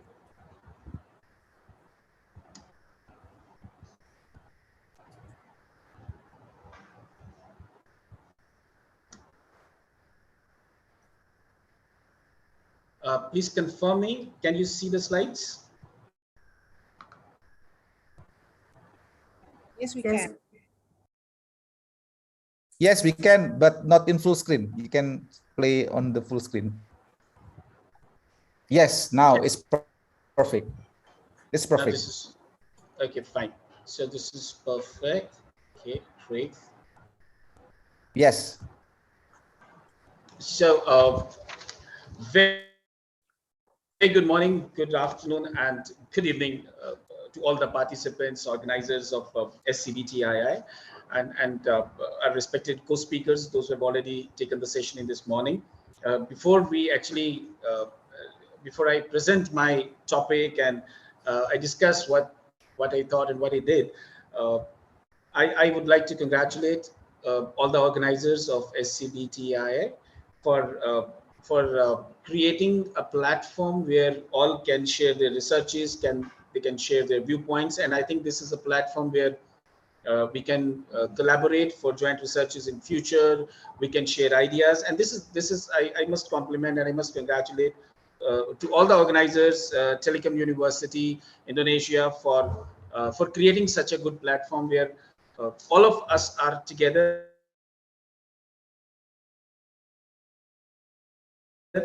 today, and we are sharing our probably, which is a very good pathway for future researchers and the researchers which are at a very they have just started with their career. I think such kind of a platforms can help them understanding and that how the researches can be done. And my esteemed colleagues, Dr. Ashish had a wonderful session, and I was just hearing the session by the past speaker. It was really a very good effort done. So this is a wonderful moment, and I'm very happy and feeling privileged to be part of this wonderful conference as a speaker. So though, as introduced by Sir, that I'm a professor of strategy, this is the one topic which is taking my a lot of my attention nowadays. So what happened that in one fine day I thought that I mean, what will happen to my email account, to my Facebook account, to my Twitter or other social media platforms where the information is displayed after my death. So this was a sudden thought came to my mind, and as a researcher and as a academician, I thought to interrogate it further. And trust me, I found really a wonderful researches done in this area of digital assets, digital life after death, and digital death, more precisely. So that's why I thought that since this the conference is there, so this is an opportunity where you can present this this effort done by me and my colleagues, And we wrote one paper, we made one article based on a literature review, and we have tried to identify new research directions in this area of digital life after death. Because death is something, a word which we do not like to pronounce again and again. I mean, the life is the one thing which brings energy to our day-to-day happenings, but death is the one word which has a negative connotation. But when we look at the digitalization, the world of digitalization, our thought went little forward. We thought that today we have many digital assets in terms of our social media accounts, in terms of our email accounts, in terms of our Twitter accounts, and we are communicating on these platforms everyday basis, and it has become our life. I have seen that the role of mobile phones nowadays is increased, and the kind and the amount of information that we share with each other within our peer, in internal family or with external peer, it's that amount of information is too much. What will happen to that information? What will happen to those accounts if I die today or tomorrow? What will happen to my digital assets? So this was the biggest question in mind, and then we wrote this article, and I thought that this is the right platform where I can actually present this article to all of you, so that you can also, those who find it interesting, they can also research it further. So ladies and gentlemen, this is the first slide in which the word death is basically, we are talking about two things here. Death and dying, both are different. I mean, death is the one activity which is done. I mean, somebody has died, and dying is a process in the later part of life. When we are in process, we are close to that stage where we are going towards that situation where our physical existence will come to an end. So death and dying, these are two different phenomena and concepts, and these concepts have received great attention from scholars of different disciplines. In fact, if I precisely talk about social sciences, anthropology, medicine, psychology, and the scholars from these streams, they have talked a lot about death and dying.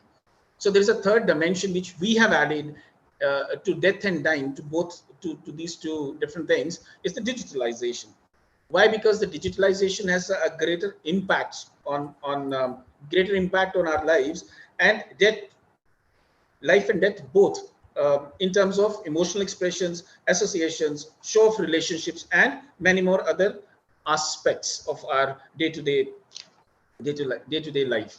So when we browsed through a couple of researches and we started reading research papers, we understood, so death, dying, and digitalization. So these are three things which came into the picture.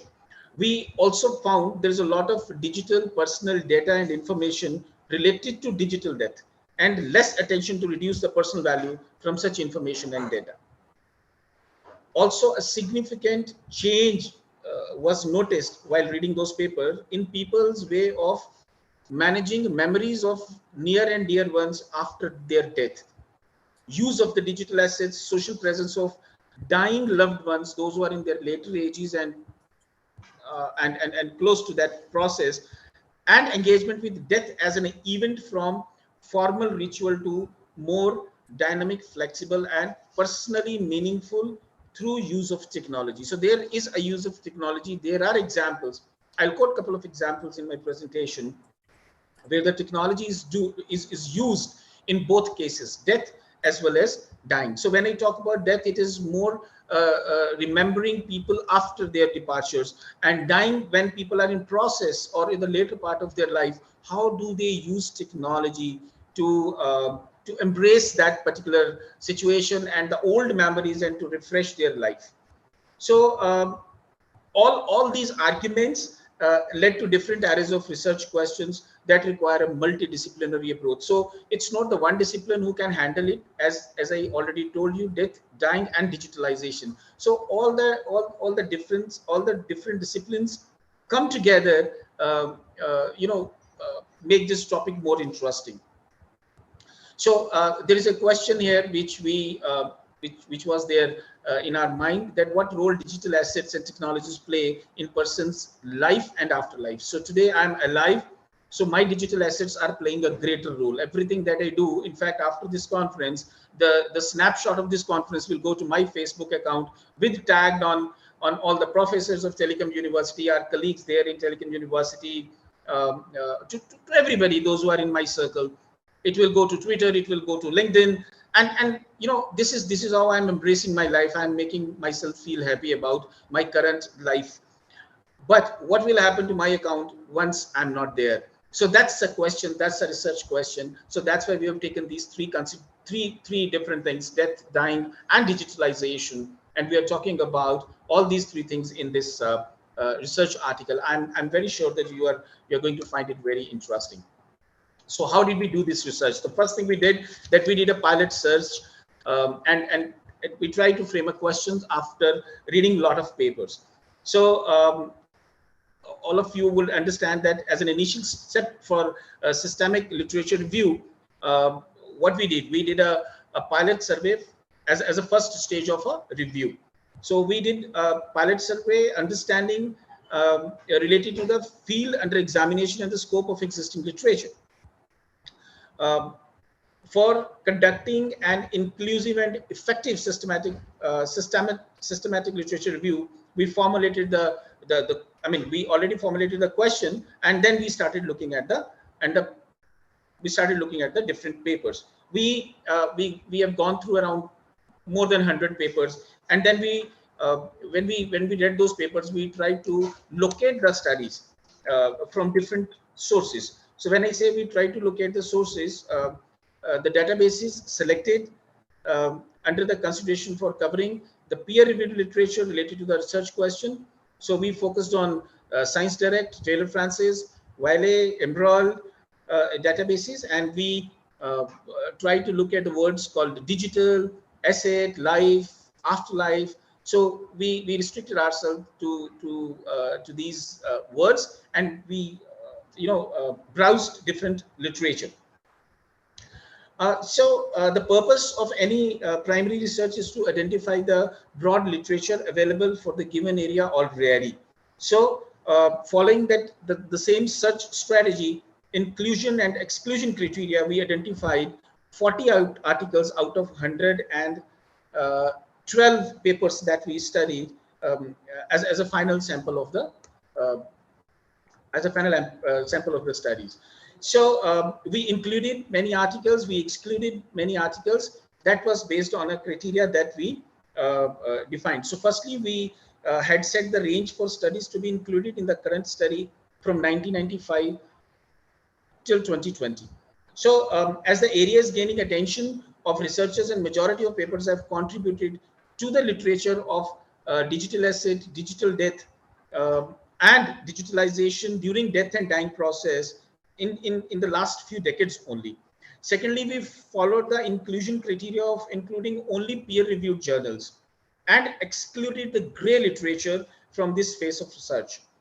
Each paper selected at this stage was reviewed for the title and abstract by 2 authors, so as to ensure the paper is matching the requirement of the research question and the title that we have framed.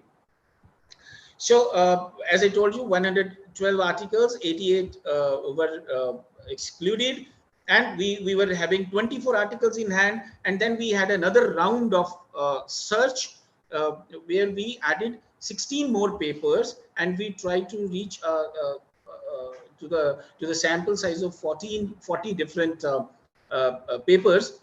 For that, we could do the literature survey, and you can see on the slides that from 2005 onwards we started finding relevant researches. So more researches we found after 2005, and there is enough research done. Dr. Ashish mentioned in the morning that there's no area where the research is not happening or has not happened in the past. The only thing is, we as researchers, we may have to deep dive, we have to dig that kind of a literature, so that we also get an idea that how can we take that research forward. After all, doing research means adding one thread to a particular effort of research in totality. So when we selected the papers, these papers from different years, as I told you, we had inclusion and exclusion criteria. So what we did, we added those 40 papers we included based selected keywords, as I told you, in title or abstract, based on the peer-reviewed papers. Those papers were peer-reviewed, and the papers written in English language, and the studies which focusing on overlapping or synergic studies in the same field. So there are some researches which are done on digitalization and psychology and life. So we have considered those papers also. What we excluded is the duplicate papers in search records of different databases, review papers on meta-analysis. We have not excluded them, included them. Papers that are not original research, and papers published before the time period selected. So with this limited effort, we could, we could reach to a conclusion of having 40 papers to be included in this research, and those 40 papers were, were studied and analyzed and synthesized, and these are the findings here. So when we studied these 40 papers, in fact, all 100 plus papers, when we studied, what we find that this exercise helped us to identify 3 major themes in this area. So these major themes were congenital digital assets, technologies for later part of life, and grief and technology. So what we could do, we could identify these 3 different themes which talk about digital assets and death. Now, congenital digital assets. Now, digital assets of died loved ones are based on technology through which memories are possessed in intimate relationships at personal front. So this theme, we identified that these are the memories which probably I would possess, which will be in my possession, and after my death, those assets will be available. So this congenital digital assets also highlight the importance of and relevance of supporting old memories and deriving tangible personal value through possessions, through these possessions. There was another paper in the same category which supported the fact that digital possessions are designed to integrate remembering with physical events and extend the pleasure of being in relationship. So it helps in restoring memories, especially for those who are no more with us, and they were our near and dear ones. So this is the one theme we identified. Even in the same direction, major area of research that we found is on digital possessions that people leave behind after death, and the number of possessions matter the most in terms of organizing and curating the memories in a way those are socially acceptable. So every picture of mine cannot be an asset which might be acceptable as a memory, or any data or any email content or anything which I was possessing digitally could be taken after my death. So the most critical area of research in this space was storing the memories or continuously incubating them so that family members and dear ones value them personally in open space. So this was congenital digital assets, the digital assets that I have basically in original with me. Second is grief and technology. So this is another theme that we derived after reading these papers. Now, this is another dimension, grief and technologies both, to support the family members after losing their dear ones, to have continued bond with the departed person and valuing the personal relationship. So there's a very formative example, use of Thanato technology. It's a paper given by Masami and Chariza 2009. So that contains a technology platform such as My Shrine, or supply of concrete mourning stones to the dear ones. So these are examples of the fact that people value their relationships after death at one hand, and at other raise many sensitive concerns also. What are those sensitive concerns? On the contrary, we found it is well researched that the research has that the value of digital assets for arresting the relationship with deceased one. So there is another thought process that if somebody which is very near and dear to me and died, I want to rest that relationship with the deceased one. This is also mentioned in the researches we found. And there's another important research which use a term, we call it digital breakups with died ones to ease the grief. So digital breakups also happen when somebody dies. I don't want to I want to rest my memories with the died one, with the deceased one, and I don't want to look at it once the person is not there, in the living state. So that's another aspect which is there, because that's a part of grief. And that's also a very, very important aspect. This is the second aspect and second theme that we could identify after reading those papers. And third is the technologies for later part of life. We all know that when we'll grow up 70 years, 80 years, or maybe 90 years, or close to 100 years, we would like to refresh our memories. So this is the third theme, and we found many papers in that particular theme. So this is a very important aspect of research and use of technology for later part of life of individuals. Though it is still under development, but still there is a research work which inclines to employ a lifespan oriented approach that include technologies for later part of life. So the area of research, this part of research has focused on independent living, better quality of life, especially in case of deterioration in memory. So this has also happened that we've seen many people in old age, they lose their memories, but due to this technology, they can actually refresh their memories, and they can live their life, better life. So especially I'm talking about terminally ill people in the late part of their lives. So digital scrapbook, we found in one of the researches a concept called digital scrapbook. So there are digital scrapbooks designed for that part of our life. So these are the three themes which we broadly identified in the literature. We have discussed this. So congenital, I'm sorry, I did not pass on the slides. So congenital digital assets, the assets which we have at present, and they have a tangible value. Grief and technology, where the people have died, and we there's a one school of thought that we want to continue with their memories even if they die, and the second school of thought is that we want to rest our relationships. We want to rest everything with the deceased one. And the technology is playing greater role in both things.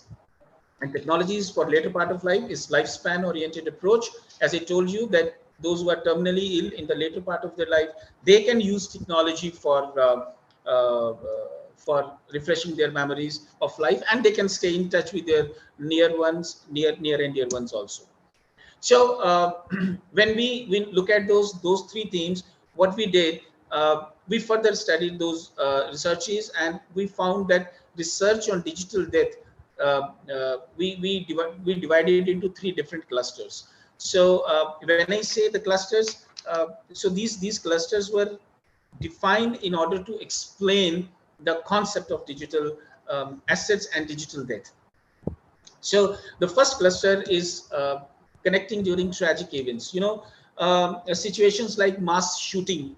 This is a very interesting cluster that we, based on the different literature we have done, we found that situations like mass shooting or related to any other disaster, those disasters, mass shooting like activities are known routine activities. These activities do not happen everyday basis, but use of digital network increase the bond in such mass tragic events. So any disaster demands technologies to have high level of agility and responsiveness to respond. There is an example here. On November 26, 2008, in India, Mumbai, city of Mumbai, got a worst terror attack, and it was witnessed by many people at that time. And the researchers analyzed that attackers used several communication media, including information being broadcasted on several other medias locally for decision making. Mobile technology was put into the best of the use. And interestingly, if you go to the next slide, you can see the conversation is happening between handlers and attackers. So both of them are constantly in touch. The attackers knew that they were close to end of their lives, that means they were in process of dying, but they continued with their act of brutality and they were connected with their handlers. So their conversation with their loved ones, that means their handlers, was so well through mobile technology. Now this is from their angle. So all readers can actually read this conversation, you will understand. So they resourcefully exploited information to make decisions of where and how to stand their attacks and whom to kill.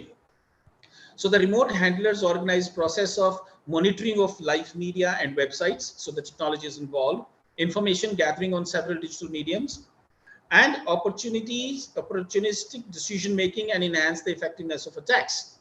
So this is the one side of the story. Another side of the story is that people, those who found their near and dear ones got stuck in hotel and that hotel was under attack, they were also communicating, they were also using technology to pass on information about their near and dear ones, and people were connected.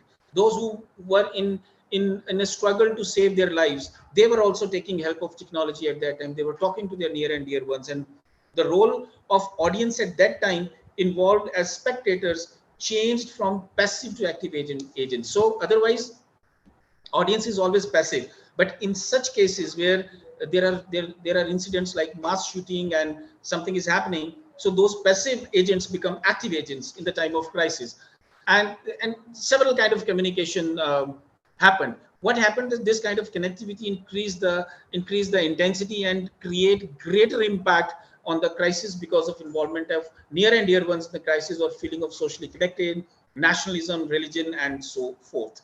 So we found this one cluster where connecting during tragic events through technology, where the death and dying both are involved. You know, that is the one cluster. Sorry, sir. Dr. Sandir, I think your time is up. Maybe you can ask 2 more minutes.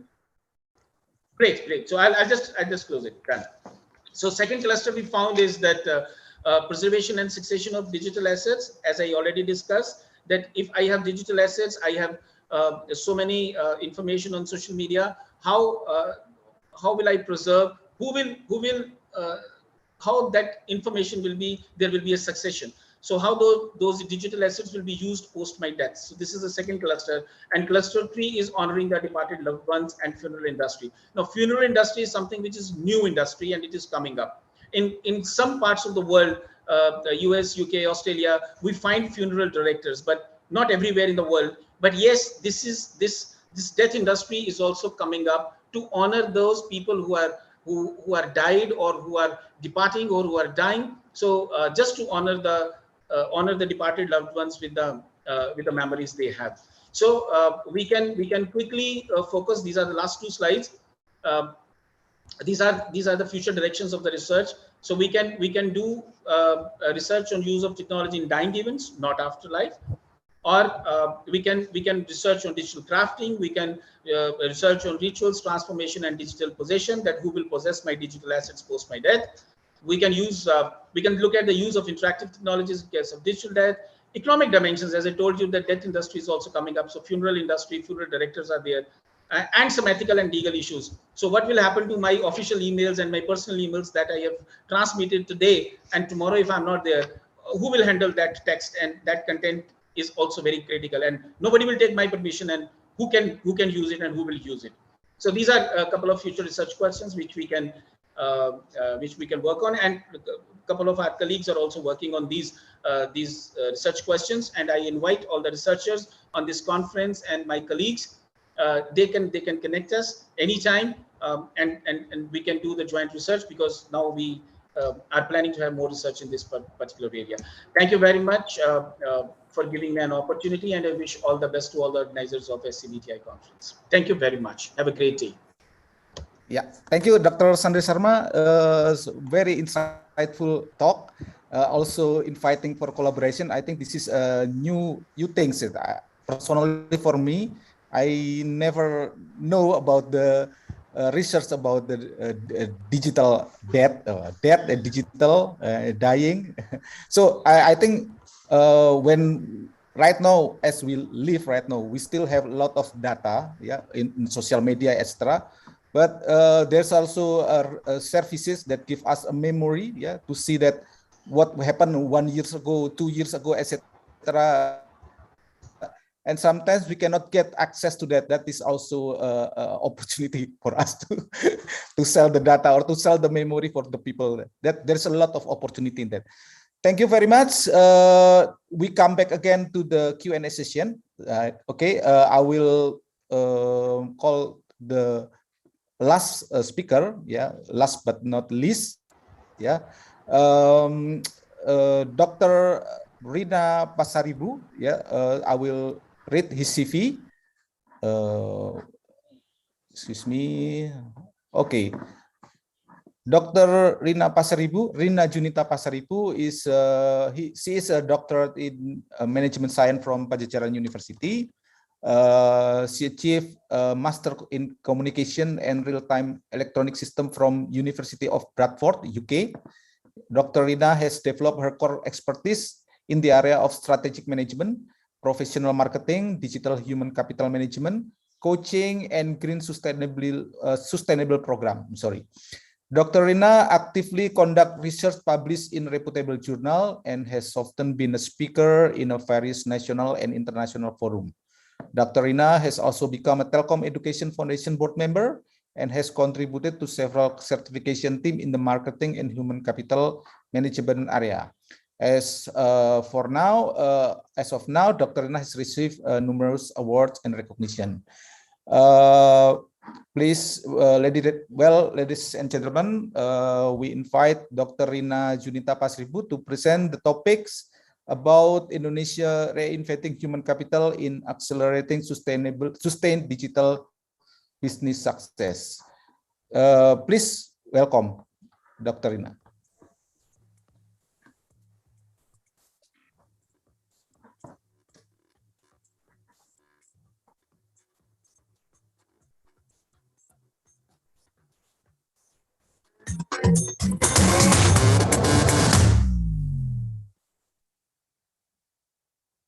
Okay, thank you very much indeed for introducing me, Pak Andri, the moderator of today. Okay. Bismillahirrahmanirrahim. Assalamualaikum warahmatullahi wabarakatuh. Hi, everybody. It's a very good morning, almost noon, and a very blessed day to all of you and to me also. First of all, syukur alhamdulillah to the highest, the mighty God, to Allah, for giving us the healthy and the good condition, and we can gather in this lovely international conference. And for that, in other side, maybe we should also make some pray to Allah. May the sick people by COVID or not by COVID can be cured in a very short time. Secondly, I must express my honor to be invited in this great event, and I hope my presentation will give benefits to all of us. So today I will present about this. Can I confirm whether my slides can be seen, Pak Andri? Yes, Dr. Rina, we can see your slide, but maybe you put it on full screen, please. Okay. Yeah. Okay. Yeah. That's perfect. Right. Okay. I believe that not all of us from Telkom University. That's why I use this format slide for this occasion, which has 3 logos. The first one is, can you see my cursor, Pak Andri? Yes, sure. Okay. Yes, okay. We can see your cursor. Okay then. This is our logo, our university, and this is our foundation, Telkom Education Foundation. And above all, both of us is the what we call it, the headquarters of Telkom Group for Indonesia, and the logo is Telkom Indonesia, and we are the big family of this Telkom Indonesia. So Pak Andri, as told, and ladies and gentlemen, and also my colleagues speakers, and also I believe there is some of this audience are also students of Telkom University. The title or the topic of my slides is the Human Capital Invention to Build Human-Centered Society for Sustainability, as has been asked by the committee. Okay. To make the content of my presentation more concise to the forum, I will make this slides as the practitioner, as Pak Andri said, that I have been in strategic management, in communication, in marketing. However, I have been in 32 years almost in industry, including in last 1 year and 10 months in academia, full academic. So in this presentation, I will give the floor about the real practice that I have been experienced in Telkom University as a researcher. The outline is something like this. What is the Society 5.0? I make some short pre-study, pre-sampling. Is many people understand about the Society 5.0. Some of them are not. Okay. So I believe that I need to give some slides about that. And then after that, I make the way from this current situation to be the Society 5.0, and one of the perspective is from human capital and how this human capital should be moved forward. And the third one is the progress. Is the acceleration has been done or what? And then the next is who and how. As academia, of course, we are based on the theory or the concept, yeah. And then as I said before, the Society 5.0, it's come from global, and it comes from and then it goes to the national or the country, and in the country it has so multiple helix, and one of the helix is the academia. And as I said, the Telkom University will be used as the case, and one of the experience that I have been done in this Telkom University is about the application. Actually, that is a common application in any organization. It's about traveling, official traveling. However, by using that case, we can, in our team, we can know that the human part is the one that we have to concern about. And last, there is some model that I have been proposed for this framework. Okay. What is the Society 5.0? The definition from the Japan government, it says that Society 5.0 is human-centered society that balance economic advance with the resolution of social problems by a system which is integrates cyberspace and physical space. What is all about? It's not been here yet. This is the concept that has been published by Prime Minister Abe, 2016. And if I said in my own words, is from human, by human, for human. So in all the way long is for human. So it's is my words to give the definition of this. Now, let's see the diagram, the left side, the middle. From the below side, we know that this is the first industrial revolution up to the fourth industrial. Where are we now? And the upper side is about the society stages. From the society 1.0 is from hunting society, agrarian society, industrial, and information society as a result of the fourth industrial revolution. And we hope we can go to the society 5.0. And what we call it, it's called super smart society. From the fourth industrial revolution, where we are now, besides so many benefits, we have also the problem, as we heard from who is that? There is some gadget addiction.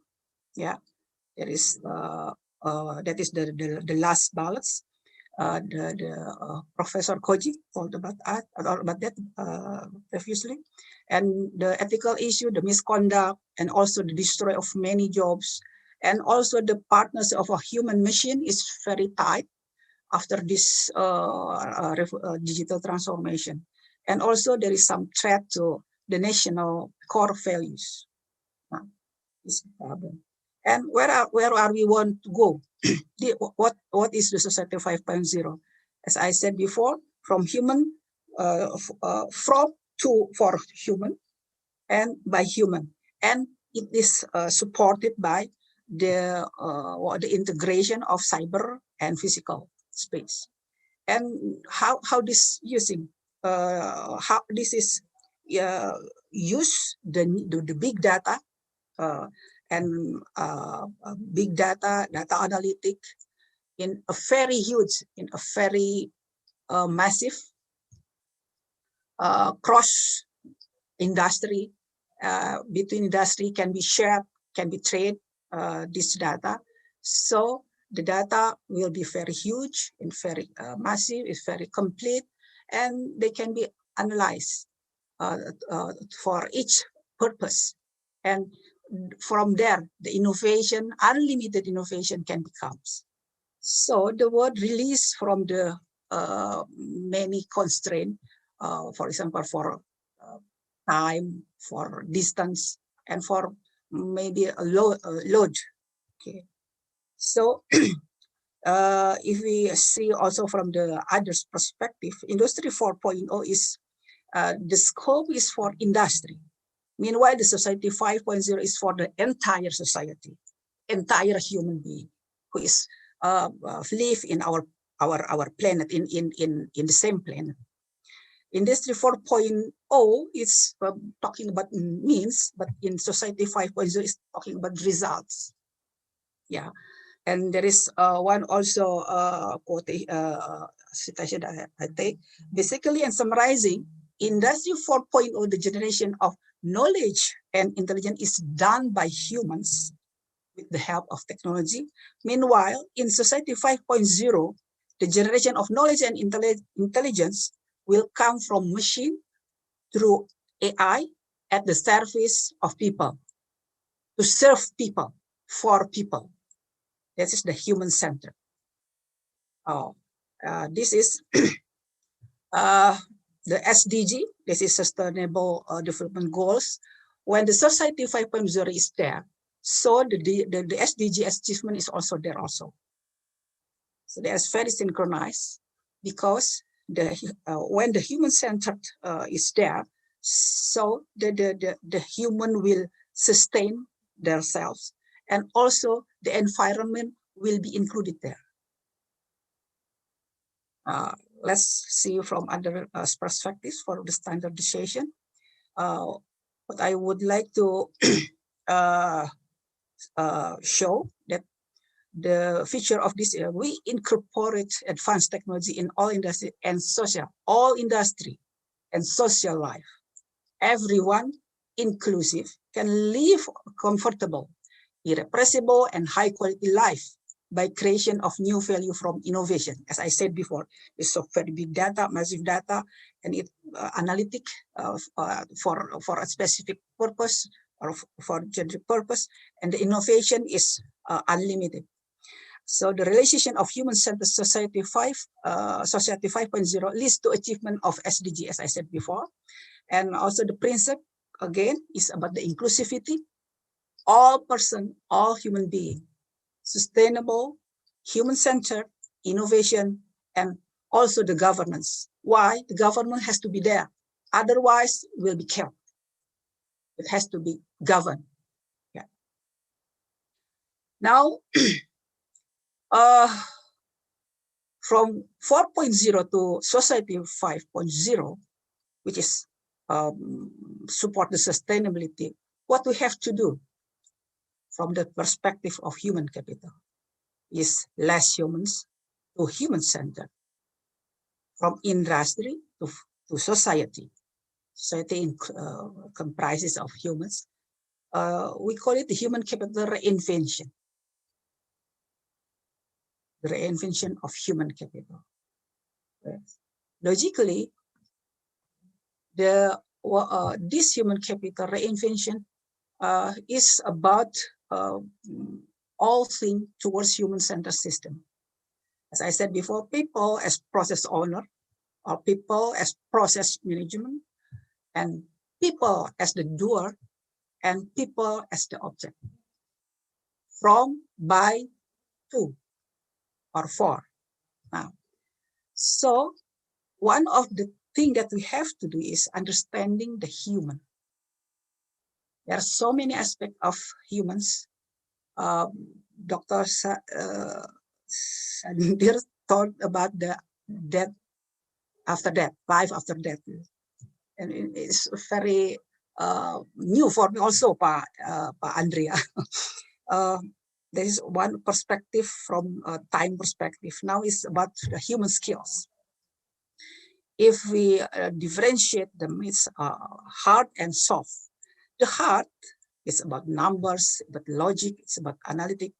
It all can be replaced by robotic, yeah, AI, and it's already been here. There are so many jobs which destroyed. However, in other side, we have the soft skill, where the creativity, the intuition, arts, feeling, imagination, emotion, empathy, wisdom, still up to now is irrepressible. So that has to be strengthened. That has to be go back to our humans perspective, that we are human. We are not gadgetly person.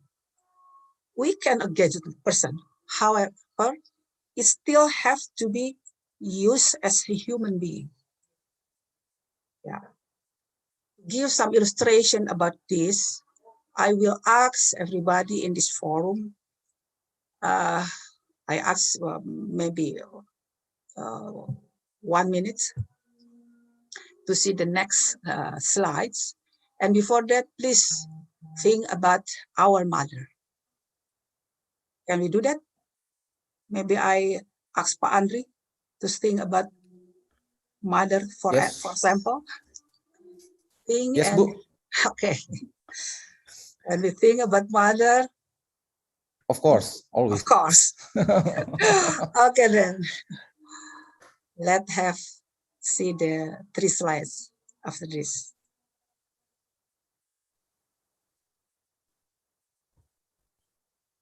Mother.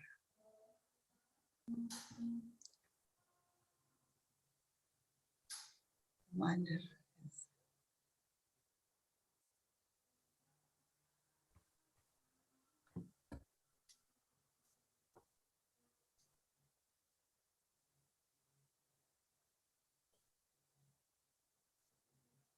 Okay, maybe I ask Pak Andri again.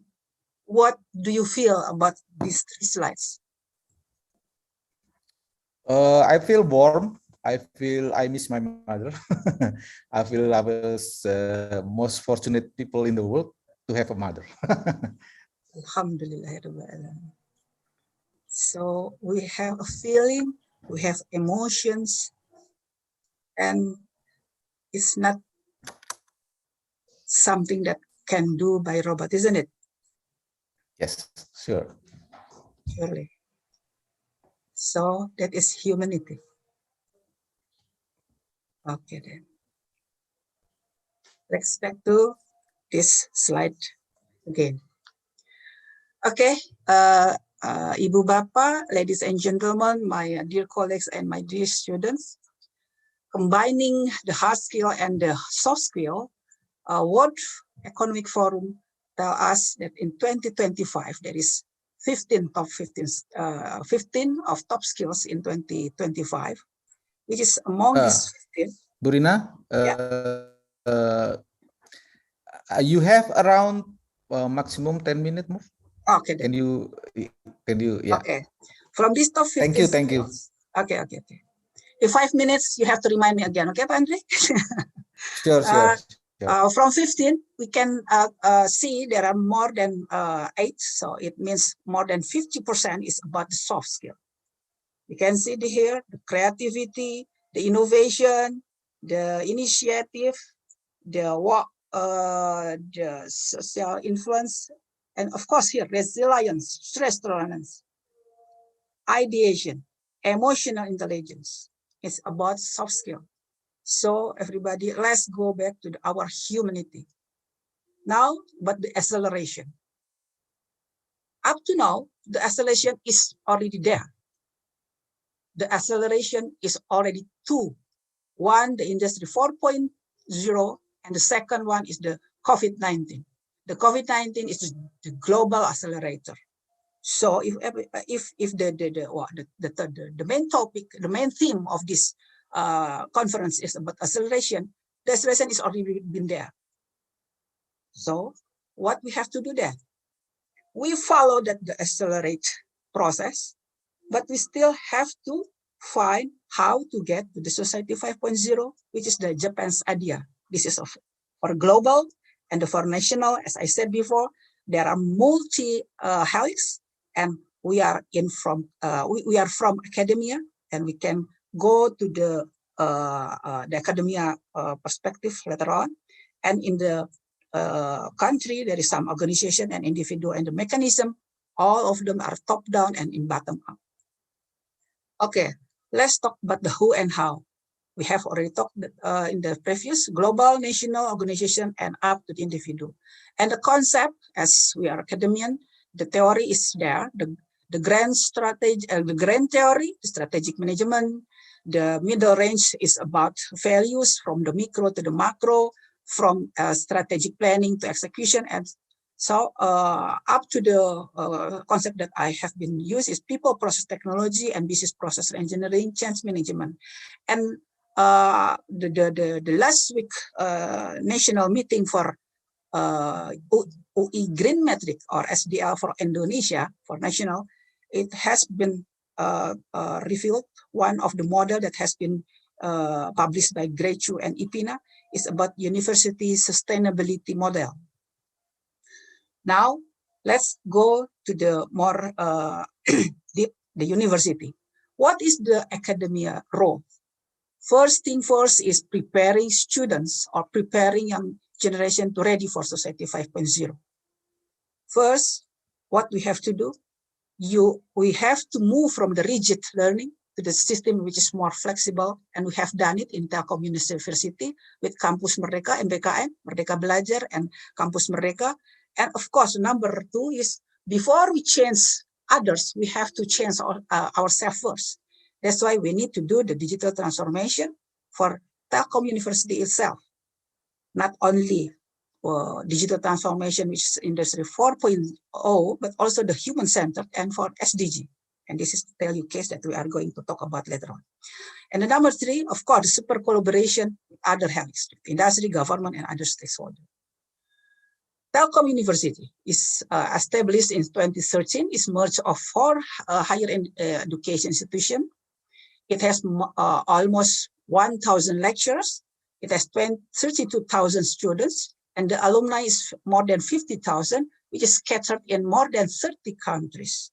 The main campus is located in Bandung and the area of about 50 hectares.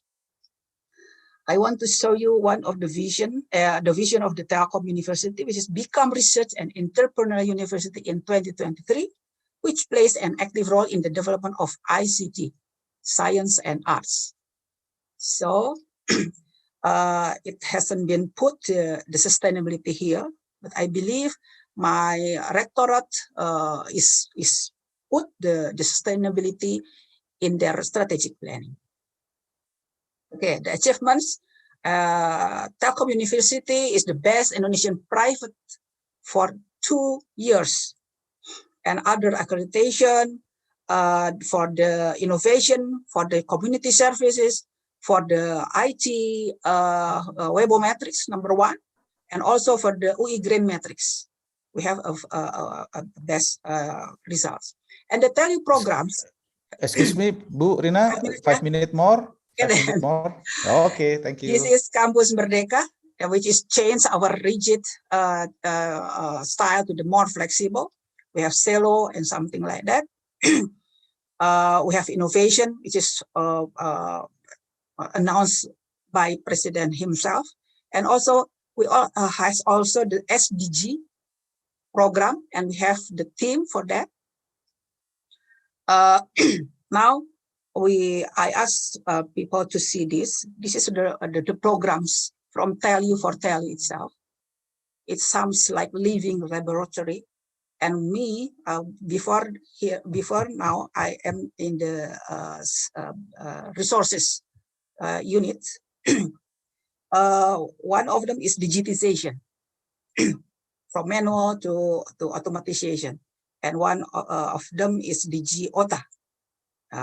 We have also the culture, we have also the inclusive program, we have also the governance, all in every units. Now let's see what is the Telu case that I want to bring up to this forum. We call it DigiOta, Digital Official Travel Apps. It comprises of 3 cycles. Sorry, this is from Indonesian slide I take from the Rapim. The first cycles, second cycles, and it has already been in third cycles. However, this is the first cycle is already been put in the paper. Alhamdulillah, it's already been published. And this is a solution from manual to online. And it used the concept of business process reengineering. It has IT-based leadership and organizational culture. Okay, this is the diagram that I take from the research and the journal, and it's the concept, the theory that we use, business process engineering, and in the second cycles, it is a little bit decreased. So the concept has to be combined with change management, which is make it stick, and is combined. This theory combined, and in this third cycles, the condition is going back up again. This is the theory, and this is the comic. It's about the realization, and the conclusion is